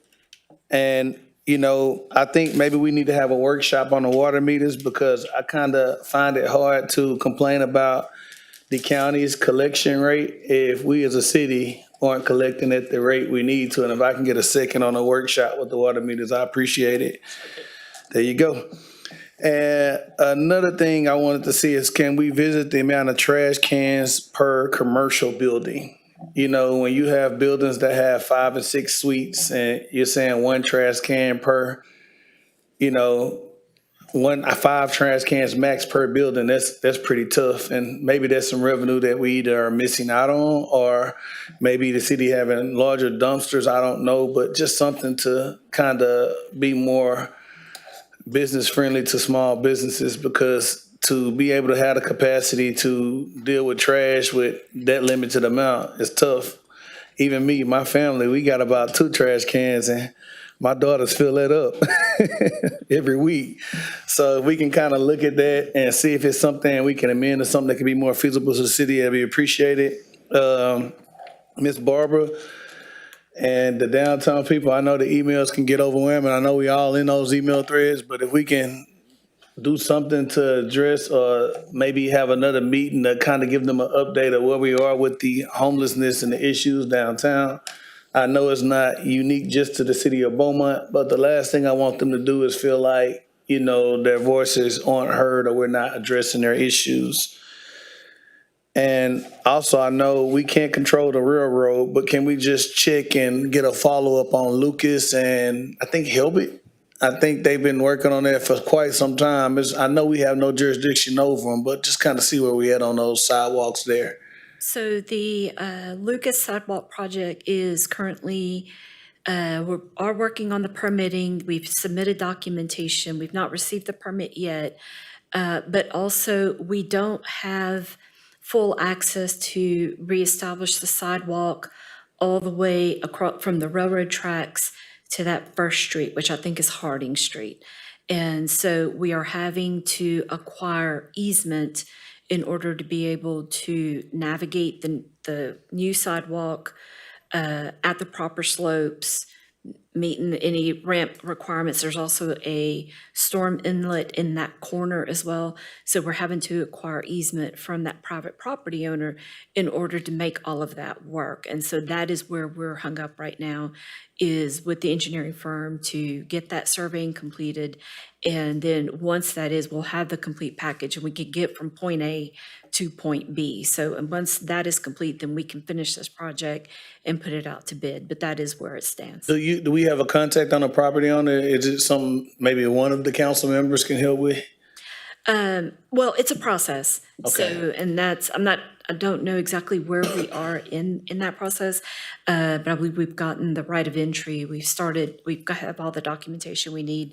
So at some point soon, I hope to bring to the council approval, acceptance of that easement. All right. And lastly, to our city manager, I just want to encourage you. You have my support. Just be honest and let us know what we really need as a city. The last thing I want to do as a council member is handicap you guys to be efficient and effective to give the best service to our citizens. But if we don't know what's needed and what's requested, we can't help that much. So I don't want you to feel like I'm just against certain things. I just need it to be effectively communicated. And if it makes sense and I can see it and it's something I can live with explaining to constituents, I just prefer that. But just be honest with us, even if it hurt. Appreciate you. Thank you, Councilman. Councilman Williams? Yeah, first, happy birthday, Councilman Durio, and happy anniversary, Joey and Shanoa.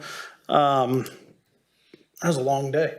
I know.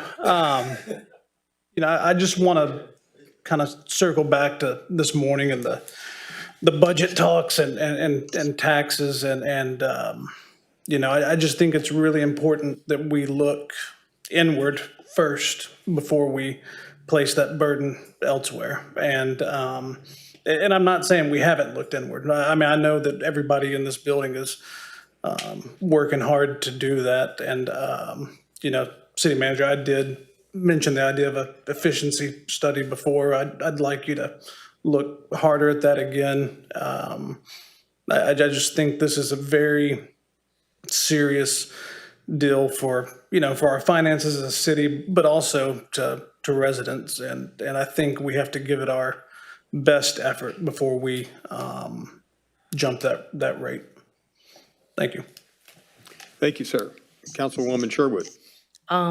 Most of my council members have addressed a lot of my concerns because I was concerned that we were cutting rides, but I'm glad that we're not. I want to know if there's a homelessness enforcement that we can do to maybe help Ms. Barbara or partner with them. I don't know what we can do or why they feel like law enforcement isn't policing downtown, or I don't know what's going on there. Some type of help would be good. If we could look into the speeding on Avenue C. And are inmates being affected by the issue that we had? Is that something that we're not aware of? And I was gonna bring up the sidewalks at Lucas, but Councilman Turner did. And I guess we are hung up on that a little bit. And yes, happy birthday to Durio, and happy anniversary, and happy birthday to me too. So then there's that. Oh, birthday week. Councilman Crenshaw. Yes, thank you. Let me start by saying thank you to our water department employees. They had a really tough weekend. I was told that the water main that busted near the county courthouse Water was not available to the inmates at the downtown jail that house federal inmates, and I think there's about 300 of them. And they were within hours of being required to move the inmates out because of the lack of access of water. And that could have been a real problem. So thank you to our water crews that got out there and got water restored. And then a few hours later, we had the incident over at East and Central. I was so impressed, not only to see the crews respond out there, but to see our city manager out there taking charge of the situation and getting that addressed. So thank you for that and for that hard work. I know working out in the heat is miserable, and those conditions were not great. And so thank you for that effort. And Tina, did you get my message about the photo I wanted to show? No. Okay, no problem. I'll just skip it. But Molly, I received a photo from a business owner off of Odom Road. Y'all have just laid a brand new blacktop on that road over there, and it looks great. So thank you for that. That was a positive thing I wanted to share. Seeing new roads are a great thing. And then I want to address Barbara Wilson. That was the nice lady that spoke about her business and her resale shop. And we do, you're right, Councilman Turner, we get a lot of emails from that group, and rightfully so.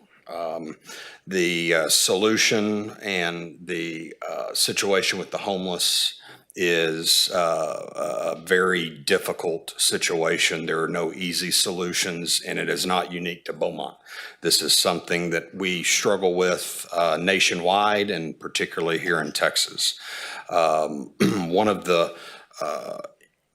unintended consequences of all of the service providers and these wonderful organizations that do provide services for the homeless, they all decided, and I'm not sure it was intentional, but they all are in that same little geographical area.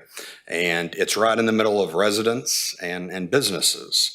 And it has greatly impacted that area. And in the ride-alongs that I've done with the Beaumont Police Department, it's almost like something out of a movie when you ride through there at night, around midnight, 1 o'clock in the morning. You don't even think you're even in Beaumont, Texas. It's shocking. People on drugs or whatever it is, laying in the middle of the sidewalks, dozens of them. It's like something you'd see on Skid Row or something in, LA. But it's very unfortunate. What I struggle with this past week were emails from Barbara Wilson where she was complaining about a certain individual that she has criminally trespassed from her business that is not always wearing pants, who sits out in front of her business and makes her customers not want to come inside because they're scared of him, because a lot of times he approaches them. Again, he's not always wearing pants. And she pleaded for help with that individual. I then sent an email to the police chief and to you, Chris. I did not get a response in over a week, and still have not gotten a response that I can recall from our police department leadership, which is concerning. You then emailed Ms. Wilson and asked if she had relayed these concerns that she had in the email to the police department. She then sent an email saying the police department came out and said that there was nothing that they could do about that individual. I can just imagine if outside of a police officer's home on the street, you had an individual with no pants harassing their guests coming over to their home, how quickly it would take that individual to get arrested. But we couldn't offer any help to her. And I know that that's not, these situations don't necessarily happen in a vacuum, but I do believe we owe Ms. Wilson more aggressive enforcement around her business, in particular with that individual. That is not legal. There's harassment laws, there's trespass laws, and they say, well, he's sitting on the sidewalk and that's street property, but he's still criminally trespassed from her business, and that should include the curtilage. So I would ask that we please do a better job there of enforcing it. I know our police officers have a very difficult job to do. I'm one of their biggest supporters. But in this particular situation, I do feel like the city has failed, Ms. Wilson, and we need to step that up. Last thing on the buses. It is concerning that the first lady that spoke about the buses said that I couldn't exactly understand exactly what she said, but it sounded like she calls at 8 in the morning and has a hard time getting anyone on the phone to set up a ride to come and pick her up. I've been looking a lot at our transit budget lately. We pay a third party over $100,000 a year in management fees for our transit system. We also pay the director of our transit system $200,000 a year. That is that individual makes more than the district attorney of Jefferson County. That individual makes more than all of our judges in Jefferson County. So the idea that we're not answering the phones for a disabled individual trying to get a ride to go volunteer at a school is very, very concerning. I am not proposing cutting the vans or anything like that. What I do want to know is where the 1.3 million in transfer that's now we're talking is 550,000. I just want to know where that money is going and what it was for. I'm also concerned that whatever we're doing with the accounting with our bus system is violating our own finance policy for the city. It seems to me very odd that we're taking things that haven't been paid or accounted for from years ago and suddenly adding them to this year, and we can't really explain what they covered. So that is concerning for me. So I would like to see the city's 1.9 million that we contribute to the transit budget every year not go any higher than that. And if we do go higher than that, I want to see what that money is for. And I would like to see us try to figure out ways to be more efficient. I appreciate Demi identifying some ways that that transit can be more efficient. So that's going in the right direction.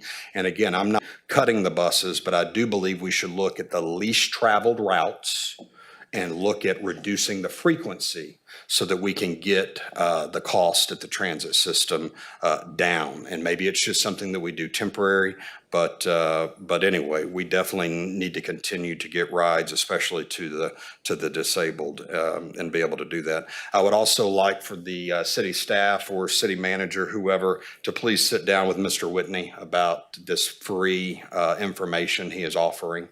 Free service he is offering to the city on ways to be more efficient and cut costs, or whether it's employee benefits or whatever service it is that he provides, that he sells to businesses around the country for lots of money. He's offering it to us for free. And so and I'm happy to be part of that meeting. Maybe it's something that we could do with the audit committee or something, but I would like to hear from him about what he would like to propose, and maybe it's something that's great for us, or maybe it doesn't work for us. But I think that I appreciate him coming down here and letting us know that, and being willing to provide that free service to the city. That said, happy birthday to everybody with their birthday. Happy anniversary to the Hilliards, and thank you all so much. I have your picture. Do you want to show it? Well, yes. Can we look at that beautiful new road?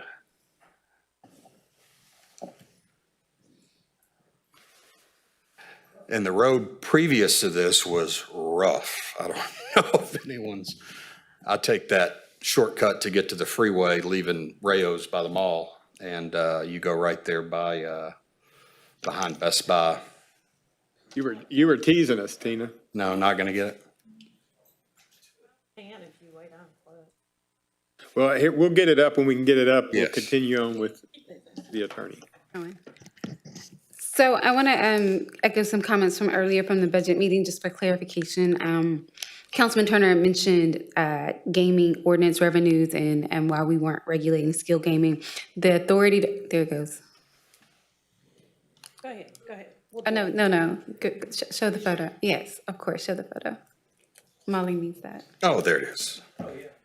Isn't that nice? So thank you, Molly, and the contractor, and yeah, smooth as can be. Not a pothole in sight. Beautiful road. Okay, now back to the boring stuff. The authority to regulate any of those things come from the comptroller, and they have not given authority to cities to regulate skilled games. So the council, we only have authority on the comptroller to do 8-liners, and that's something that the council repealed. So that's kind of the disconnect now. Not a lot of the things that you see now are classified as skilled gamings, but again, without the authority from the comptroller to inspect or do that, and without the authority under the ordinance for inspection of 8-liners, our officers or our code enforcement don't have the ability to do that anymore. So that's kind of where the disconnect comes up. So even if there were 8-liners, there's nothing in the budget or ordinance that allows for enforcement for that. That's just, I need you to get the comptroller down here to come see us so we can, not just playing. No, I'm serious though. I understand. But that is something I think that as cities meet together to discuss their legislative priorities, I do think that that's going to be a thing, especially the cities who are leading in trying to eradicate illegal gaming from their cities. They did see an uptick, the same thing that we're experiencing, they did experience. So that is something that cities are discussing as part of their legislative priorities. So the problem with regulation of skilled gaming is that my opinion, is that they really haven't figured out a good definition. If you think about Chuck E. Cheese and Dave & Buster's, or even Main Event, those are essentially amusement games, skills games, stuff like that. So separating them might be harder for the comptroller, which is probably why they haven't chosen to address it yet. But things happen. Also, I made a comment earlier, but I didn't really get to complete the comment as it relates to the enterprise fund, and it kind of freaked out our new deputy city manager. So I want to correct it on the record so she can breathe. We do make transfers to our enterprise fund, but they're for very specific issues, especially reimbursement for several other reasons. But when you were asking about can we pull from the enterprise fund to buy a fire truck, the answer is no. But can the enterprise fund be used to reimburse the general fund for future purchases in lieu of taxes? The answer is yes. So there are transfers, but we can't pull the money for specific purposes, right? We can't pull the money to cover our fire contract. We can't pull it to cover our expenses to those. So in terms of that, that's what you look like. But council has approved transfers from the enterprise fund, but again, for very specific limited purposes under the law and not for essentially a balancing of our budget. And I hope that I'm addressing that properly, but okay, she's breathing, so everything's good. Okay, so again, I want to echo happy birthday to everybody, and then happy anniversary to the Hilliards. And then, of course, welcome back, Laura. Excited to have her back. Laura was the CFO when I first started with the city, and I always remember when Laura brung baked goods that was good for some people and bad for others. So Thank you. Public Works. Thank you. First of all, happy birthdays and happy anniversary. Thank you, Councilman Crenshaw, for that Odom Street shout out. So I'll be sure to share that with the contractor. On East Lucas, there's a pedestrian crossing in front of at Pine Bar, and which is on the other side of the railroad tracks from Harding, and we ordered the special equipment to restore the pedestrian crossing activated signal, and found out that the damage to that cabinet was worse than our troubleshooting first revealed to us. So we are having to do a full replacement of this cabinet. It is a priority project. We do anticipate having it completed later this week. I just do not have a defined timeline, but we do have the signal heads are covered, and we do have signage out there notifying pedestrians that those pedestrian signals are currently out of service. But it is a work in progress, and it is a high priority issue for us to restore. Then on the repair on East at Central Drive, we expect it's going to take at least another week to finish. So the water line was repaired. I think sanitary sewer line was repaired, but there was a junction box. There were 3 different storm sewer lines in the middle of all that, that had to be removed in order to make the necessary repairs. And that is a cast-in-place concrete junction box that our crews are rebuilding. So we have got to get that going. So it's going to be at least another week. Do ask for our traveling public to please be patient and observe all detour signage while this work is in place. We do not want a repeat of what just happened out there. I'm going to reach back out to the gas company regarding the relocation of those gas services because none of our communication with the gas company mentioned charges. So we're going to confirm that. Then we'll look at with PD as well the speeding on Avenue C. And we will also look at the crash history of East Lucas at Harding to see that when we do our sidewalk project, if there are improvements we can do to the traffic signals, definitely take a look at that. And that's it. Thank you. Thank you. Welcome. Yes, thank you so much. That's what I wanted to say was thank you to y'all and to the city staff and those. They have put into preparing and putting together this budget. Given our budgetary constraints, they've looked line by line and cut where everything is in these decisions, and the areas that we're looking at are just getting harder and harder, and it's going to be harder and harder decisions, kind of like what was presented earlier. Asking departments to go back and look at each individual line item and cut where, we've already looked at things to make sure it's very, very lean. I just want to say thank you for departments that are going back and looking at every line item, every single individual expense, and taking such a hard look and just all the work that they've put into it. And that's, I just wanted to say thank you because it's a lot of work that they put in. You wouldn't believe it. But also I did just want to reiterate and remind council that all of these fund balance concerns and everything that we're talking about, those do directly impact our bond rating, which directly impacts the interest rate on any future borrowing. But thank you for your time. Happy birthday and anniversary. And that is it. Thank you. Yes. Do you know of any impact that moving the moving the reserve balance from 20% to 19% would have any real impact? I mean, is 20% some bright rule with these lending?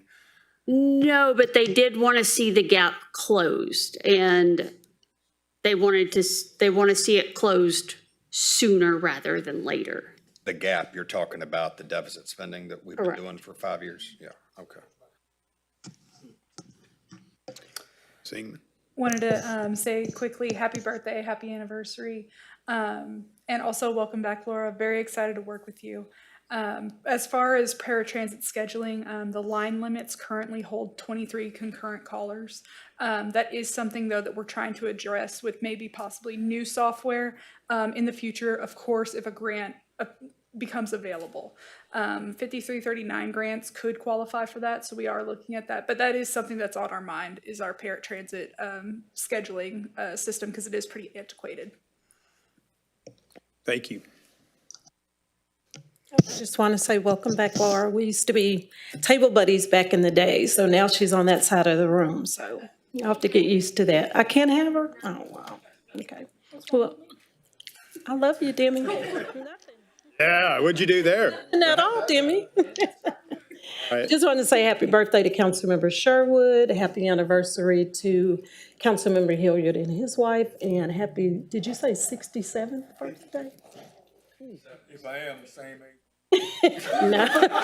Well, we are the same age. Now I think you're what, 64?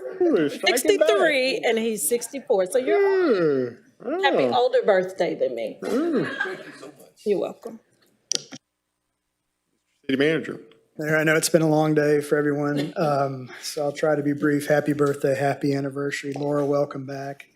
Budget staff, department heads, but especially the budget staff. I know they've been working really long hours to try to get us moving forward on this FY27 budget. So I really appreciate the work that we put in, and Laura has now joined the fray. So I really appreciate that. We've had a couple things brought up. I think, Councilman Turner, you mentioned the garbage can question, 5, I think is the limit. I think what we'll probably set up is a work session to talk about. We have different ordinances that cover basically the program that we have. And so we'll set that up in the coming weeks. Similarly, I think homeless is a hot topic, ongoing, and we haven't had a work session on that, so we'll probably set that up soon as well. I do get confirmation that Chief Ochnichek has spoken with Barbara Wilson on that particular issue, so hopefully we can get some attention there. The water meter issue, Ms. Clark mentioned, it is a complicated issue, but it is being attacked, and we feel pretty confident that we will we'll be making progress on that issue soon. STS, I'll just really touch on very quickly.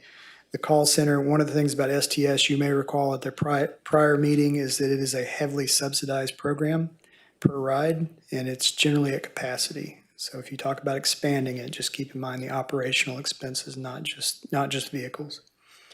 But we certainly want to provide the best service we can.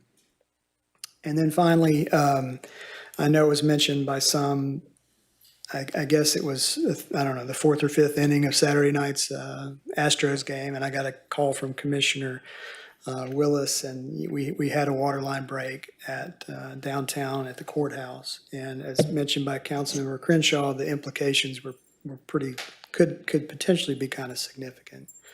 And so that went on for quite a while. It just, we know that running a city is a 24/7 operation.